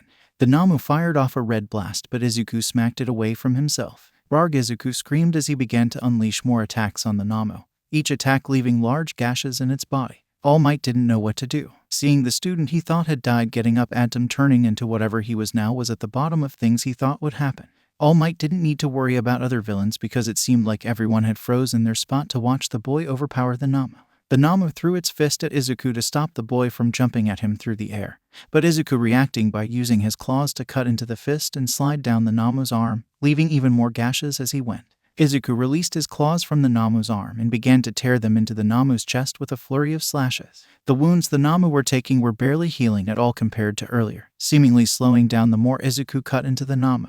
The Namu surged with more red energy and grappled Izuku to the ground, pinning Izuku there. Izuku tried to claw at the Namu with his left hand, but the Namu grabbed it by only his middle finger. The Namu twisted off Izuku's middle finger, breaking it off save for the first joint. Tossing aside the broken finger, some people noticed that it turned back to normal after it was broken from Izuku. Izuku grunted in pain and the dark purple veins on him started to glow even more. Izuku's sharp teeth got exposed and he bit down as hard as possible onto the Namu's arm, causing it to lose some grip on Izuku, which he capitalized on. Breaking free, Izuku slashed his claws into the Namu's neck, causing the beast to scream and attempt to rip off Izuku's leg. Izuku slashed the arm off that attacked his left leg, which was now broken. The Namu shot a red blast out of its Jew arm and managed to hit Izuku, knocking him off of the Namu.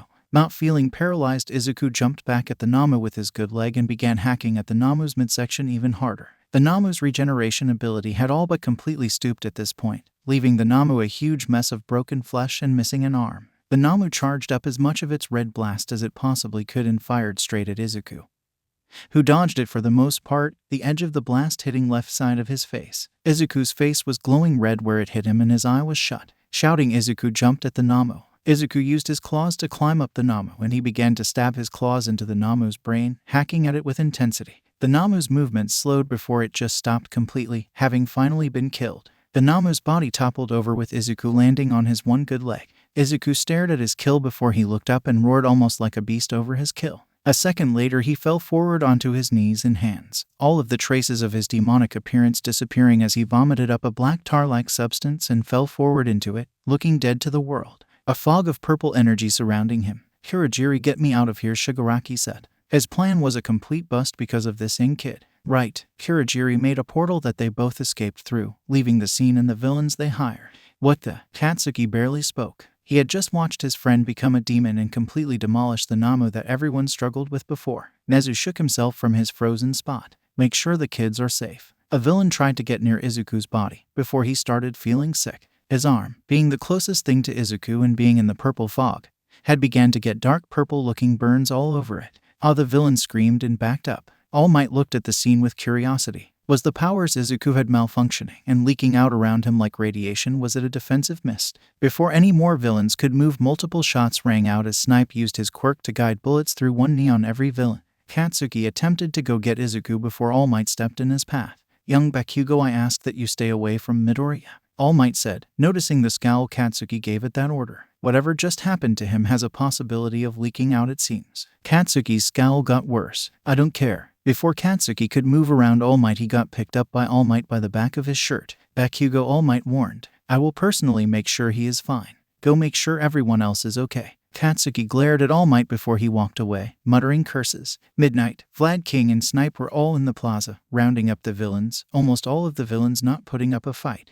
Nezu stepped next to All Might. "This wasn't a quirk and I know that you know what might have caused it." All Might didn't respond, getting impatient about trying to help Izuku. "I have called a hazmat team to come get Midoriya," Nezu said. "They will have to keep him in quarantine until this is all sorted out." The fact that he was so quick to escalate to murder, whether that was a beast or not, rubs me the wrong way. No hero should resort to straight savagery. He didn't react with that at first, All Might said. That was how he reacted upon seeing young Yaoyorozu's condition. "Regardless, I will want to talk with him if he wakes up," Nezu said as he began to walk towards where Momo's body was being out on a stretcher. Tenya felt horrible when he saw the state of his classmates, half of them being put on stretchers and into ambulances to go to the hospital. They couldn't even go near Izuku because of the purple mess of energy surrounding him. "The media is here," Snipe groaned. He was a good eye in the media, but them being here wasn't really good. Nezu walked past Snipe to get to the press. "I will try to keep them at bay." "Are they going to be okay?" Toru choked as she saw Ijiro being wheeled off. Midnight put a hand on the invisible girl's shoulder. At least she figured it was the shoulder. "We will do our best to make sure." "What about Izuku?" Ochako asked. Everyone turned to look at the body of the boy no one could get near without harm.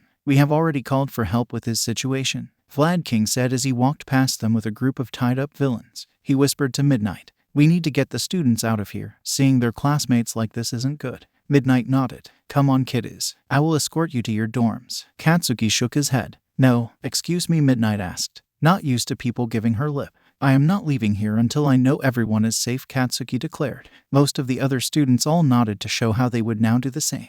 Midnight liked how they stuck together. "Either way, I am watching over you." A team of hazmats walked over with a unique stretcher that had casing over it. "Where is the special case?" a person in a hazmat suit asked, getting multiple people to point at Izuku down below. "This is odd," a hazmat said. "How so?" All Might asked as he stood nearby, just outside of the purple fog. "This mist, it reads as something I have never seen before. The mere energy in a little speck of this stuff is through the roof." The man showed All Might his scanner, and from what we can see just now, this black stuff is from the same energy, having similar effects however to taking multiple energy boost at once. "What does that mean for Midoriya?" All Might wasn't going to act like he knew some of what the man said. "If I had to guess now from what you told me, this stuff," the man pointed to the black tar-like substance underneath Izuku, "was keeping him alive to keep fighting and brushing off wounds. Once he finally finished the fight and expelled the stuff like you said, all of his pain and injuries finally crashed on him at once." "How several will that mess with him mentally?" All Might asked. "This all seems unique. We won't know until he wakes back up. We have a room being prepped to handle and contain his harmful energy right now. It should be prepared by the time we get there." All Might stopped the man for a second. He pointed to the wings Izuku had prided himself on. What about his wings? Is it possible for them to reattach? The man didn't reply straight away. We won't be able to tell unless we get him to the hospital. Nazu never really liked the media. Sure, they can be helpful in alerting the public to dangerous information and world news that everyone should know. However, they seem to love trying to drag heroes, and especially Yue, through the mud if they find the chance. And this was a golden opportunity for them to try. How can Yue let something like this happen? A reporter asked. How many students are hurt? Another reporter asked. Nazu did his best to not groan at some of the questions. They treat Yue as if they wanted this to happen to their students. How did the media even get here so fast? Was it possible the villains might have leaked it, figuring they would succeed and use this to further ruin the name of Yue? The students are all accounted for and will be under intense security until they are all back on their feet. The hazmat team chose that moment to begin wheeling Izuku out. Izuku was in the glass case, which had filled with the purple fog surrounding him. The team had put bandages and towels over the wounds he had to stop the bleeding, the worst visible wound being the left side of his face covered by a soaked towel. His torn-off finger and wings were also wrapped up and in the case with him. How can you let villains go this far in hurting students before you stop them? A reporter gasped upon seeing the state Izuku was in. Katsuki, who was following Izuku's transport, turned to the media. All of you need to off. Katsuki snapped at the reporters. They did their best to help us and the villains got too scared of us to even fight. After Glowstick ate up their plans, Midnight stopped Katsuki by putting a hand over his mouth, releasing her knockout gas Quirk into it, not enough to knock him out but just to sedate him. Hush now, Midnight scolded him. A reporter turned to see All Might exit the damaged building. All Might, can we have a word? All Might normally enjoyed the media, but today he only wanted to make sure the students were fine. I am sorry, but I am occupied at the moment. Is it true that a student scared all of the villains into submission? A reporter asked. Nazu stepped in. All of the students along with the staff out the villains into a position of arrest. Now please let us take care of the situation. Midnight had tried to see if the kids who didn't need medical attention would want to go back to their dorms, but none of them would willingly leave the hospital. They stayed in the waiting area outside of the room that a majority of their friends who were hurt were staying in. Do you think they will be all right? Toru asked to break the silence. They're 1A, Katsuki said. They will make it. What about Izuku? Hanta said. They had to quarantine him. I heard a doctor say he had the worst injuries, Minoru said, and that whatever that stuff surrounding him is makes it hard for them to help him. Can Recovery Girl even help him with that stuff there? Kyoka asked. What even was that? Minoru asked. I had never felt so afraid when he got up. He went nuts, Hanta said. He never mentioned that power before, because he never had it before. Katsuki said. He wouldn't have wasted time before that if he could transform. Once he saw Momo heard he just lost it. Toru said. It's crazy how he became almost like a wild beast trying to fight that thing. Minoru said. The Namu was meant to kill All Might. Yui said. Midoriya took hits from it like that, like they were nothing, and cut it to ribbons. Glad he is on our side. Minoru shuddered. Imagine a villain with his powers. A nurse walked out of the room they wanted to be in to see their friends. The nurse turned to Midnight. They can be visited now. Recovery Girl helped them out okay. What about the others? Ochako asked, concerned about the students that weren't in the room. The nurse looked at a paper she had. Mr. Ayama has to have surgery to remove broken shards of his hero suit from his chest. Hiroshima has to get extra treatment for the burns he suffered. Monoma has to undergo surgery as well to remove parts of a broken jaw from a villain from his stomach and chest. Yaorazu has been picked up by her parents to be taken to their family doctor to treat her. What about Izuku? Katsuki rushed. Is he? Midoriya, the nurse asked to see Midnight nod. He is being transported to a different facility. Why? Katsuki snapped. The nurse ignored Katsuki's rising temper. His case is unique and he is being moved to a facility that a specialist is currently also being moved to in order to look into his case. Katsuki wanted to yell more. Why couldn't these useless s help his friend here? It was their job to fix people, damn it. Go in there, kiddies, and keep a watch on your friends. Midnight started to shoo the kids into the room. Entering the room, they saw Mina, Mashurao, Shoto, and Fumikage. Everyone looked fine, but Fumikage had a bag and bandages covering his eye. Takoyami, I am so sorry. Denki started tearing up when he saw Fumikage. Fumikage looked at him confused.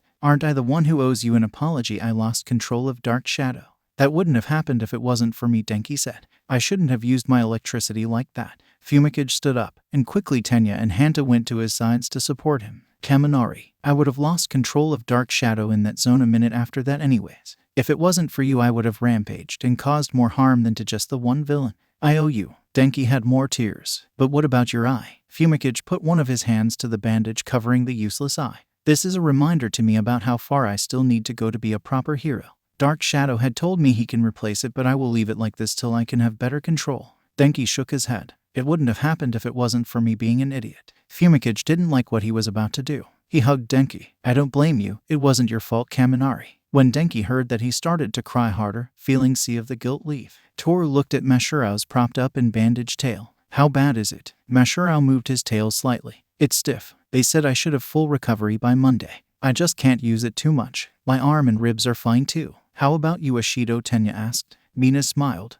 I'm fantastic. I only had a few bumps and a mild concussion. Her expression turned less happy. How is Ijiro? He has to take more treatments because apparently the burns were more severe than they thought. I think I overheard them say that the fire quirk used has a side effect of the burns leaving nasty marks. Hanta said. It might not have helped that he kept taking them head on and overused his quirk. Toru said. How about you, Todoroki? Hanta asked the ice fire kid. Shoto looked up from his phone. My ankle and burns from overusing my fire weren't too bad. I am able to get back on my feet tomorrow. So why so glum looking? Hanta asked. I have 4 missed calls from my father, Shoto said. He wondered why his father would call him 4 times. I am also worried about Izuku. What happened to Izuku? Fumikage asked. He went apeshit, Katsuki said. It's like he became a monster. He saw Momo beaten on the ground and it's like he became a demon damn near. Hanta said. He actually grew horns and claws and started destroying that thing made to kill All Might. How is he now? Mina asked. Dunno. Hazmat people had to take him because he killed the Namu and roared like a monster, then passed out at some black vomit and started leaking out a dangerous fog.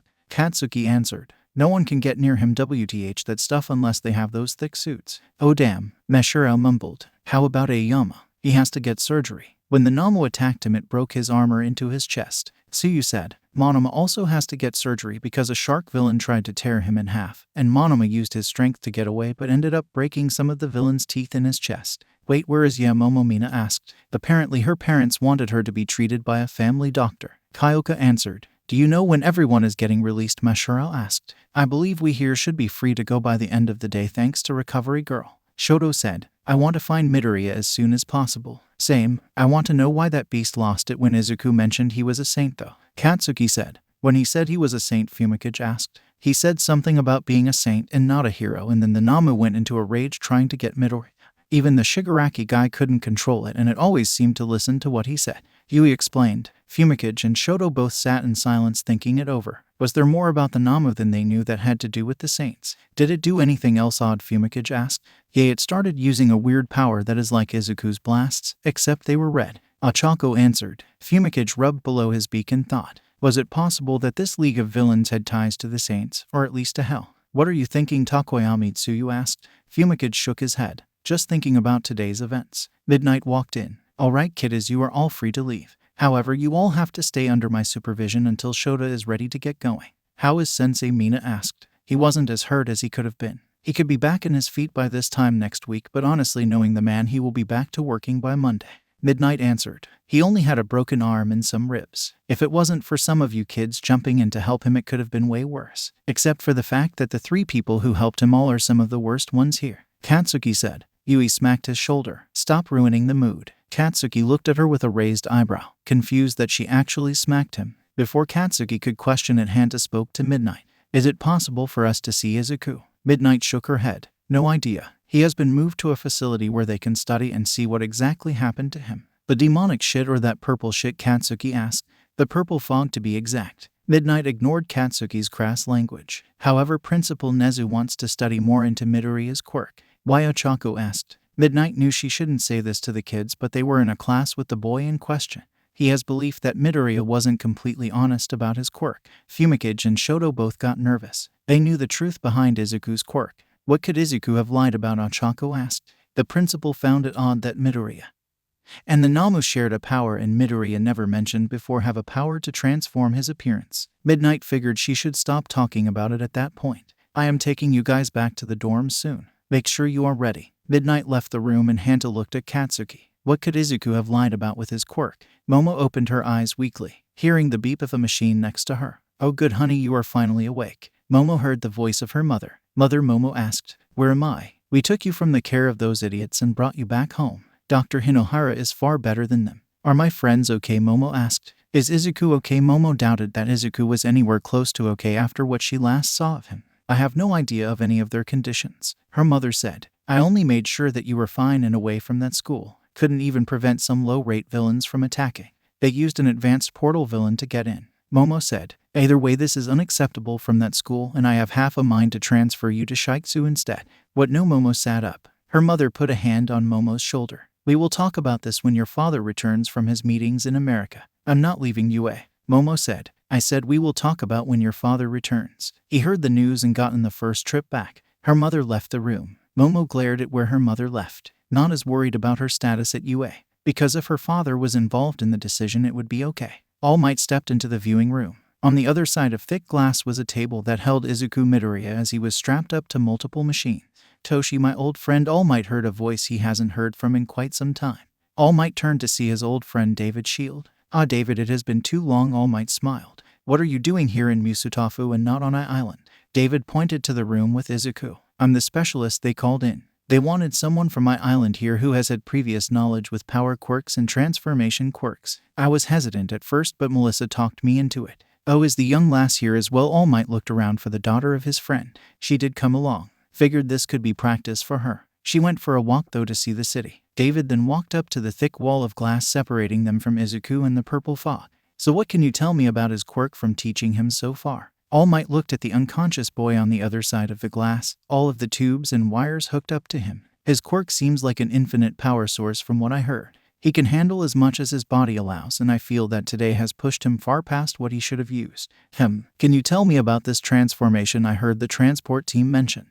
David began to pull out a small notepad. It seems to have been triggered by All Might got cut off as he heard someone speak. Uncle All Might, a young female voice said as she ran up to him. All Might turned to see Melissa Shield, the daughter of his friend David. Oh, Melissa, it is good to see you. My, how you have grown. All Might chuckled. Are you here to help us with him? Melissa pointed to the boy in the room that has piqued all of her interests. Yes, indeed. I actually have taught this young lad. Wow, Melissa always wanted to get into heroics, but she didn't have a quirk to help her, so instead she went into quirk research to help from that side. As you were saying, All Might, David asked, holding his notepad and pen at the ready. Ah yes, that transformation he did when he saw young Yaoyorozu in what he believed to be a date of death. I feel he felt guilty and his anger seemed to make his powers react quite violently. His skin became black and he had horns, long claws for fingers, and his eyes became solid black orbs. Honestly, for the 1 second I saw the eyes, I felt that all they had was hatred for the beast that hurt young Yaoyorozu.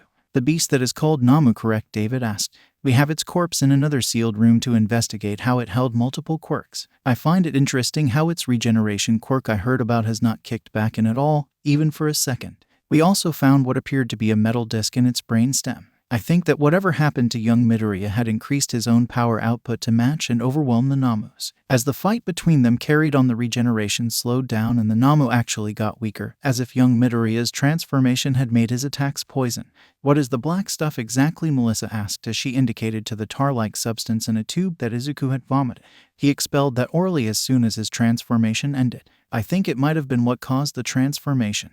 Like part of his power that got tainted by the transformation, and upon it meeting the end of its use it was forced from his body. David bit down on the end of his pen. Rather odd transformation. I heard the quirk file in hand for him and it didn't mention this at all. I don't even think he was aware of this. Teaching the boy, I have never seen him get so much as ticked off with other people. The extreme anger he held might have been the trigger. What abilities does he have? Melissa held a copy of Izuku's file to quickly scan it, wanting to help. He has this ability he calls his blast attack, where he throws of his energy, super strength and speed. He has the ability to conduct electricity, and this unique mold ability to make his energy into solid objects, as well as a healing ability. At this point, All Might pointed to the case Izuku's damaged wings were in. And he also had wings, but the Namu ripped those out before the transformation from what I heard. He seems to have multiple quirks as well if you ask me. David said. He told me the energy is the main quirk and everything else is a product of using it differently. Some parts being from his ancestors, like he inherited them. I want to ask about that. David said. I see that for the most part his family doesn't seem to have quirks that are related to anything he has. The most powerful quirk in his family being from his father, the hero Spitfire. His father is Spitfire. All Might raised an eyebrow. Spitfire was the second strongest fire using hero behind Endeavor. It was curious that Izuku never brought up his father with how much he prides himself on his family. He never mentioned that. David looked at the boy. Anyways, his quirk and all of its powers are intriguing to say the least. So is it possible to reattach his wings? All Might looked at the wings again. David shook his head with a grim expression. Not from what we can see. Whatever healing happened from that transformation, and the transformation itself patched over the wounds. Anytime we try to use our tools to clean the wings to sanitize them, the parts of the wings near the tools just fall apart into ashes. All Might raised an eyebrow. If the wings did react like that, then maybe they had decayed already and there was no hope to get Izuku his wings back. All Might knew that Izuku would be crushed by that, seeing as how the boy had clearly loved the wings the most out of all of his abilities. The finger also is rather curious, David said. The finger, All Might asked in confusion. The finger that it said was ripped off during his fight with the Namu. David led All Might to a small case that had Izuku's middle finger. It seems to still have some of the energy from his transformation and keeps swapping between that state and what could be considered normal for him. Melissa looked at the finger curiously when it began to change to a black leathery texture and become longer and more claw-like, before seconds later turning back. After a few more seconds it began to transform again, like the energy might have stuck inside without leaving, or it doesn't know how to act without the rest of Izuku, Melissa said. Indeed, with it like this I doubt we could do the surgery to reattach it, David said, and that is besides the point of the purple must around him. It seems like his energy was so overused that he in a simple term short-circuited his actual body. All Might looked at the boy with concern. What is his likelihood of making it past this? It seems low unless we find something of similar energy to shock his powers back into their regular flow, David said. His powers seem too unique, however, and nothing seems remotely close to matching it. All Might got worried. The only people he knew that had powers like Izuku were his ancestors that passed into the other life by walking through glowing doors. Shoto wanted to leave the dorms as soon as they got there. In front of the building was his father, Endeavor. Oh, Endeavor, I didn't know you were here today, Midnight said in surprise. Endeavor, surprisingly to Shoto, didn't act like in response. I'm sorry for coming unannounced. I was worried about my son. Shoto raised an eyebrow, not believing his father was really worried as much as ticked off that Shoto didn't use his fire to wipe out the villains. Can I speak to my son in private? Endeavor asked. By all means, just let me know if he is being taken off campus. Midnight started to lead the other kids into the building. Shoto sat at a bench on the path while Endeavor sat next to him. Shoto didn't speak because he decided to just listen to the rant about his lack of using his fire in silence. I'm sorry, Endeavor spoke quietly. What? Shoto said in confusion. I'm sorry for how horrible I have been. Shoto could see his father holding a sad expression. I heard about the attack and how several students were hurt. I tried calling multiple times, and when no response came I feared the worst. It made me think of every time I pushed you too hard for a goal that you didn't want any part of. Shoto heard his father choke. I realized how I have failed as a father. I was too driven into this goal of surpassing All Might. I should have focused on you as yourself instead. Shoto didn't know what to say at all. I don't expect you to forgive me at all now. I need to work for that forgiveness from you, your siblings, and especially your mother. Starting right now, that is going to be the only goal I have. Now Shoto definitely didn't know what to say. I don't know what to say. Endeavor carefully put his hand on Shoto's shoulder. I promise to try and fix everything I have messed up. And Ko rushed into the viewing room to see All Might and some scientists. Where is my baby? She asked frantically, before she noticed the large window that showed her son strapped to a table in a complete mess of injuries. She held a hand to her face. Hello, Ms. Midoriya, All Might said. How is my son? And Ko couldn't bear to look at her son in the state he was. His condition is stable right now, a man said from beside All Might as he held out a hand. Hi, I am David Shield and the lead here in researching your son's quirk. Why does my son's quirk need researching? And Ko asked. Principal Nezu at UA thinks that young Midoriya either has been hiding all of the facts of his quirk or isn't aware himself of all of the abilities that are hidden, All Might said. Before Ko could say anything, a loud beeping cut her off. What is that? David rushed over to a screen. Midoriya's systems are beginning to drop below safe levels. Raise them back up, Ko said with worry. He hasn't properly reacted to anything we have given him. His powers have an irregular flow through his systems that disrupts any type of medicine or treatment. At this rate, the irregular flow of his energy will kill him by this time tomorrow, if not sooner. The next day in the dorms was really quiet. Everyone who was there had went down to the commons and had turned on the news and just sat there, not wanting to be alone after the day before. It feels too quiet without them, Toru said, even though Katsuki is the loud one in the class. Hanta said, Katsuki throwing a rubber at him in response. I just realized something that sucks, Mina said. Then don't say it and make the mood worse, Katsuki mumbled. What is it? Yui asked. Nothing can make the mood here worse than this. Denki caught the rubber that Hanta tossed to him. Both Momo and Midori think the other is dead. They both started fighting harder, thinking that the other one's death was their fault. Mina said, that definitely made the mood worse. Kyoka said, they will be fine, right? Rich girl's parents took her to a personal doctor. She should be fine, Katsuki said. And Glowstick has a team with hazmat suits. He better get better or I will kick his ass. A person making their way into the building and commons got everyone's attention. It was All Might. All Might, Mashurao said, wondering why the hero was there. Ms. Midoriya, Katsuki said as he noticed a sad and teary-eyed Ko Midoriya next to All Might. Hello, students. All Might had a serious and quiet tone. I was wondering if any of you know of relatives of young Midoriyas that could help us help him. Has he ever mentioned a relative that has powers similar to his own? Fumikage spoke. He has mentioned that he takes after his grandfather. All Might nodded. Yes, I have met his grandfather once before his passing. But how does Midori need help? Mina asked, looking worried. His body started failing late last night. All Might looked in pain just mentioning one of his students on the brink of death. He has till the end of the day and we need any help that is possible. Anything about him mentioning something about someone with similar powers to help restart his. Nito's power is sometimes similar, Hanta said. He is in surgery right now, Tenya said. Mina shot up, snapping her fingers.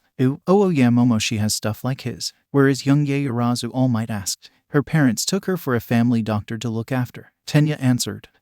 We have to see if her quirk can help. All Might said. I shall try to get in contact as soon as possible. Momo traced her fingers across the fabric of the blanket she had. She didn't like that she currently had no idea how her classmates were doing. A knock at the door let her know someone was entering. Looking at the door, she saw her father, a shorter man, but his stature and presence still instilled a sense of power. Hi, Cupcake, her father said as he entered. I canceled the rest of my business trip as soon as I heard. How are you? I'm fine, Daddy. At this point I am sore and worried for my friends, Momo said. Her father made a face. I actually just got an interesting call from All Might of all people. Apparently a friend of yours needs help quick and they think you are the only one who could help. What? Who? Momo didn't know how she could be of any help. I believe All Might said it was a young Midoriya. Momo shot up. Where? The class were in shock as they were in the viewing room. Katsuki had argued immensely that they had to be there no matter what to be able to help Izuku at any chance. It pained them to see Izuku in such a condition, especially how the beeping from a machine kept letting everyone know exactly how much time he had before his body failed completely. A door flew open and a bandaged Momo with her father behind her rushed into the room.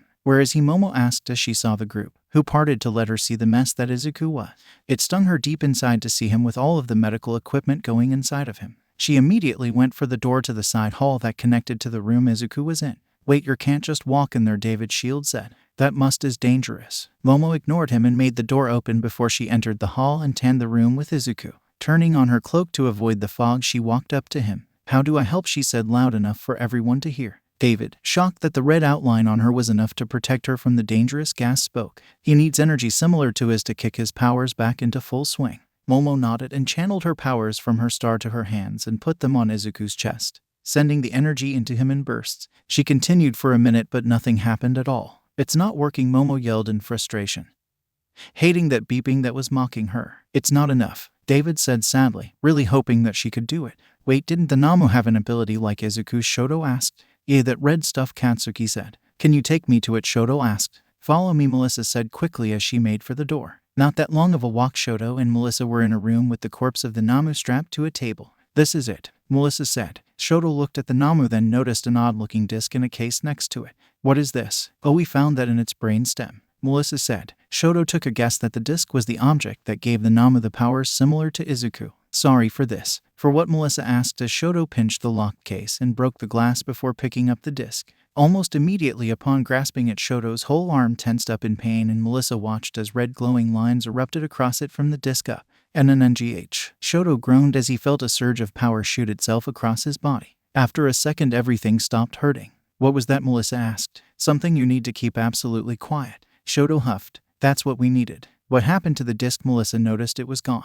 Don't worry about it. Please keep this a secret. Shoto began to make his way back to the area where Izuku was. He went past everyone to join Momo in helping Izuku. Luckily for Shoto, learning how to make a cloak was something he could do with his new powers, and he learned it quick enough to not get harmed by the gas around Izuku. He stood opposite of Momo. How do I do it? Shoto whispered to her. Momo looked at him in confusion before seeing the white outline surrounding Shoto. It should be like your regular quirk. Just grab whatever it is and use that instead. Shoto nodded and quickly got in sync with Momo in trying to save Izuku. Nothing happened still and Momo yelled in frustration. Come on, Izuku, Momo shouted. Fumikage looked on with worry before Dark Shadow popped out suddenly. I can see the problem. You can? Fumikage asked with hope. They are enough to do it, but they need someone to hold the source of his power in place. It isn't in the correct position anymore. Can you do it, Dark Shadow? Fumikage asked. Dark Shadow nodded. Although it might cause me intense pain, I am the only one who can actually guide it back into place. Fumikage walked with Dark Shadow into the room with Izuku, David no longer questioning the kids that went in to help their friend. Fumikage, however, stood right outside of the purple gas to avoid himself getting hurt. Dark Shadow poked Izuku's chest and yanked back his arm like he touched flames. Oh yeah, this will hurt a lot. Going to repay myself a debt. Dark Shadow forced himself into Izuku's spiritual body and noticed that Izuku's soul was barely there. Knowing that it needed to be there, he started to pull it back. But it seemed to push itself back into place. Once it was back, he focused on the halo, which was going into overheating, trying to keep Izuku alive. The halo, however, wasn't in Izuku properly anymore, as if something was trying to pull it out. Cursing at how he felt like he was being set on fire just being in Izuku's spiritual being, Dark Shadow shook himself and grabbed the halo, never feeling as much pain since when Satan tried to break him. Working through it, he twisted the halo back into its proper spot in Izuku's being, finding it odd as it felt like someone else was helping him move it. Or as better, hit him with everything. Dark Shadow cursed to get Momo and Shoto to push harder. Come on, Izuku, Momo said again. With one big final push, they gave it everything they had before Izuku's halo veins returned to normal and started flooding with their normal energy. Then the building shook with a huge wave of purple energy. Minutes earlier, Izuku opened his eyes to see a pure black sky. Not a single star, moon, or the sun, just empty darkness. Brat, Izuku heard a voice to his right. What are you doing in purgatory? Izuku looked to see his great-great-great-great-grandfather Johnny Gat. Grandpa, Izuku asked as he got up and saw that his grandpa in question was sitting in a recliner next to another person wearing a hot dog suit and a military-looking helmet that covered their face, who was also in a recliner. Where am I? Purgatory. A scratchy voice came from the other person. Congratulations on making it to the afterlife. I'm dead, Izuku freaked out. No, you're not, Gat said as he tossed an empty beer can at the other person. Don't scare the kid like that. I thought it would be kinda funny for a second. The person shrugged. Wait, so I'm not dead? Izuku asked. No, kid, the other person answered. People don't get sent here to purgatory when they die. Plus, you are like a glowing NG thing of glass right now. You're more like halfway right now. Izuku looked down to see that he was a glowing purple energy spirit-like thing that he could see through. Wait, so I am dying? Yeah, the person shrugged. However, you can also live. Gat shot a look at the person. Gat got up and walked over to Izuku. Someone tries to take the halo. What? Izuku said. How? Gat held up a hand. Kid, calm down and let me speak. It looks like someone tried taking it, but the halo smacked them away, just not before it fell out of its spot. I thought no one could take the halo, Izuku said. It's supposed to not be able to be taken by force. Whatever you did that put you here gave someone the chance to even try to take it.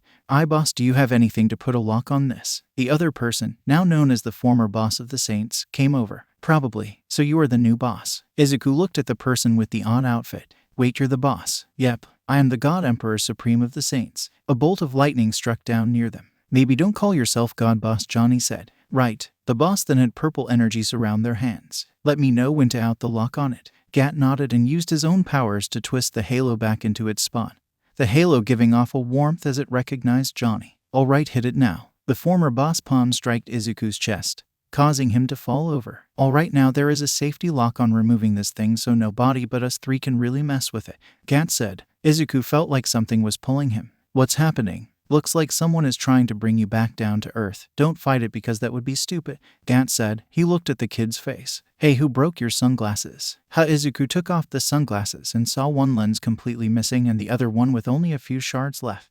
Oh no, shouldn't not have been fixed already. Looks like you found an enemy that can break them, Johnny said. Only demonic powers could have broken them. Oh, I fought a monster that flipped its shit when I said I was a saint, the former boss hummed. Apparently we have some enemies on Earth. Well, good luck with that, kid. Just remember that you and the other saints can handle anything together. Before Izuku could say anything he wanted to say to his grandfather, he was finally pulled completely from purgatory. The huge wave of purple energy acted as an EMP and shut off all of the power to the building, the only lights now being the outlines of Shoto and Momo, and Izuku's halo veins. Izuku sat up where he was. Where am I now? Not able to see anything. Bass's eyes started to adjust. Izuku heard the voice of Momo. Izuku saw the girl he thought had died. In the blink of an eye, he was standing up and holding her in a tight hug. That she returned just as quick. I thought you died, Izuku whispered. I thought you were dead, Momo whispered back. No one said anything, letting the two have their moment. David looked at the monitors in confusion. The kid's half was minutes away from actually death, and somehow that surge of energy like nothing before healed him up and knocked out the power for the building and presumably the block. What type of quirk did this kid have? Midori Mina said as her and a majority of the class ran up to him. Hi guys, Izuku said as he and Momo finally stopped hugging as if they were afraid the other would disappear. So everyone is fine. Momo whacked him over the shoulder. Don't scare me like that. Katsuki punched his other shoulder. Don't get close to dying unless you actually plan on dying, head. Oh, shit, quit it, Izuku said to the two. He looked around. Inko moved around the students and wrapped her son in a hug that was almost tighter than the one from Momo. Oh Izu, I was so worried, Inko cried as she held her son. On my back, Izuku said. Oh sorry. Inko let go of her son, then checking her son's back and seeing the scarred and ruined flesh. So how long was I out? Izuku asked. You guys seem to be freaking out. Momo smacked his shoulder. We were freaking out because you almost died. Though, explains why this place looks like an even more advanced hospital. Izuku remarked. Your quirk started to release a dangerous gas earlier, so we had to put you in there to keep you safe. David said through the intercom as the power had just turned back on. Izuku looked around him to see no such gas. Well, it's gone now. I would still like to keep you here for a day or two to see what exactly happened, David said. Izuku jumped back onto the table. All right. Wait, where is my finger? Izuku held up his left hand and pointed at the single joint he had left for a middle finger. Do you not remember your fight with the Namu? Katsuki asked. Yeah, I got smacked into the ground, Izuku said in confusion. Wait, I remember that I got pissed at the thing because of, Izuku indicated to Momo. And I don't really remember anything after that. Are you telling me you don't remember going apeshit? Katsuki asked. Both Momo and Izuku looked at him confused. I did what? Midoriya, you transformed physically and killed the Namu quite viciously, All Might said. Do you remember none of that? Izuku tried to remember, only remembering how angry he got with himself and the Namu before everything went black. No, David raised an eyebrow as he added notes about memory loss to the file. What happened to my finger? The Namu broke it off, Yui said. That sounds painful. Izuku rubbed the scarred joint. Wait, I killed it. Yes, you had claws and you started cutting it worse than its regeneration could keep up. Then you started hacking its brain to shreds, Shoto said as he flexed some energy through his own fingers. Wish I could remember that, but I honestly don't. Izuku rubbed his hands together. So how is everyone else? Ayama, Kirishima and Monoma all should be released within the next 2 days, Yui said. That's great news. Izuku let out a sigh of relief, and then he saw a case that had his wings. Are those my wings? Yes. Sadly, at this point we haven't found a way to reattach them. All Might broke the news. Izuku looked down. Oh, the room got quiet, all of his classmates knowing how much he loved his wings. That sucks. They will find a way, Izu, Inko said, trying to comfort her son. It's fine, Izuku said in a way that everyone knew he wasn't fine. Everyone save for All Might. David, his daughter Melissa and Izuku had left the facility. Momo was the only one who seemed to want to argue about staying, but her father wanted to make sure she was completely fine.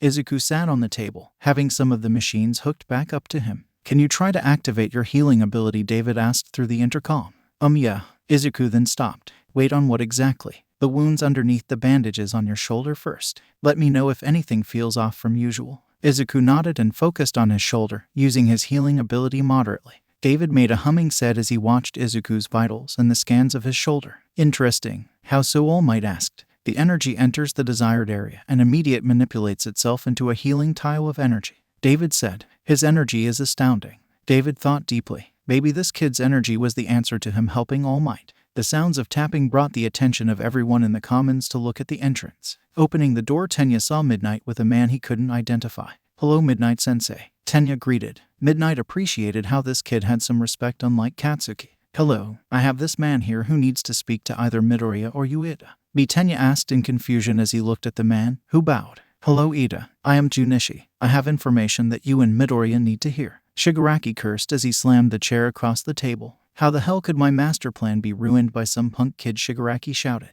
Hirajiri stood behind the counter of the bar they used as a hideout, wiping a cup with a rag as if Shigaraki's outburst was a common occurrence. A beep alerted the two to a monitor that was used to communicate with Shigaraki's teacher. Shigaraki calmed himself quickly before accepting the video call that was from his master. How did it go? The low voice of his master spoke. Horribly, Shigaraki said. Some little bastard killed Namu. His master thought for a second. A kid killed Namu, you say? If I may, Hirajiri spoke. The child in question seemed to house multiple powers like Namu. The master hummed. Tell me more. Namu disobeyed me because of that brat, Shigaraki said. Namu was made to follow my and your orders, the master said. I even gave him a unique power to keep him in line. The second that brat said he was a saint, his master cut Shigaraki off. What a saint. The boy did mention being a saint and not a hero, Hirajiri said. The master felt his hate rise up at the mention of those degenerate bastards. Tell me everything.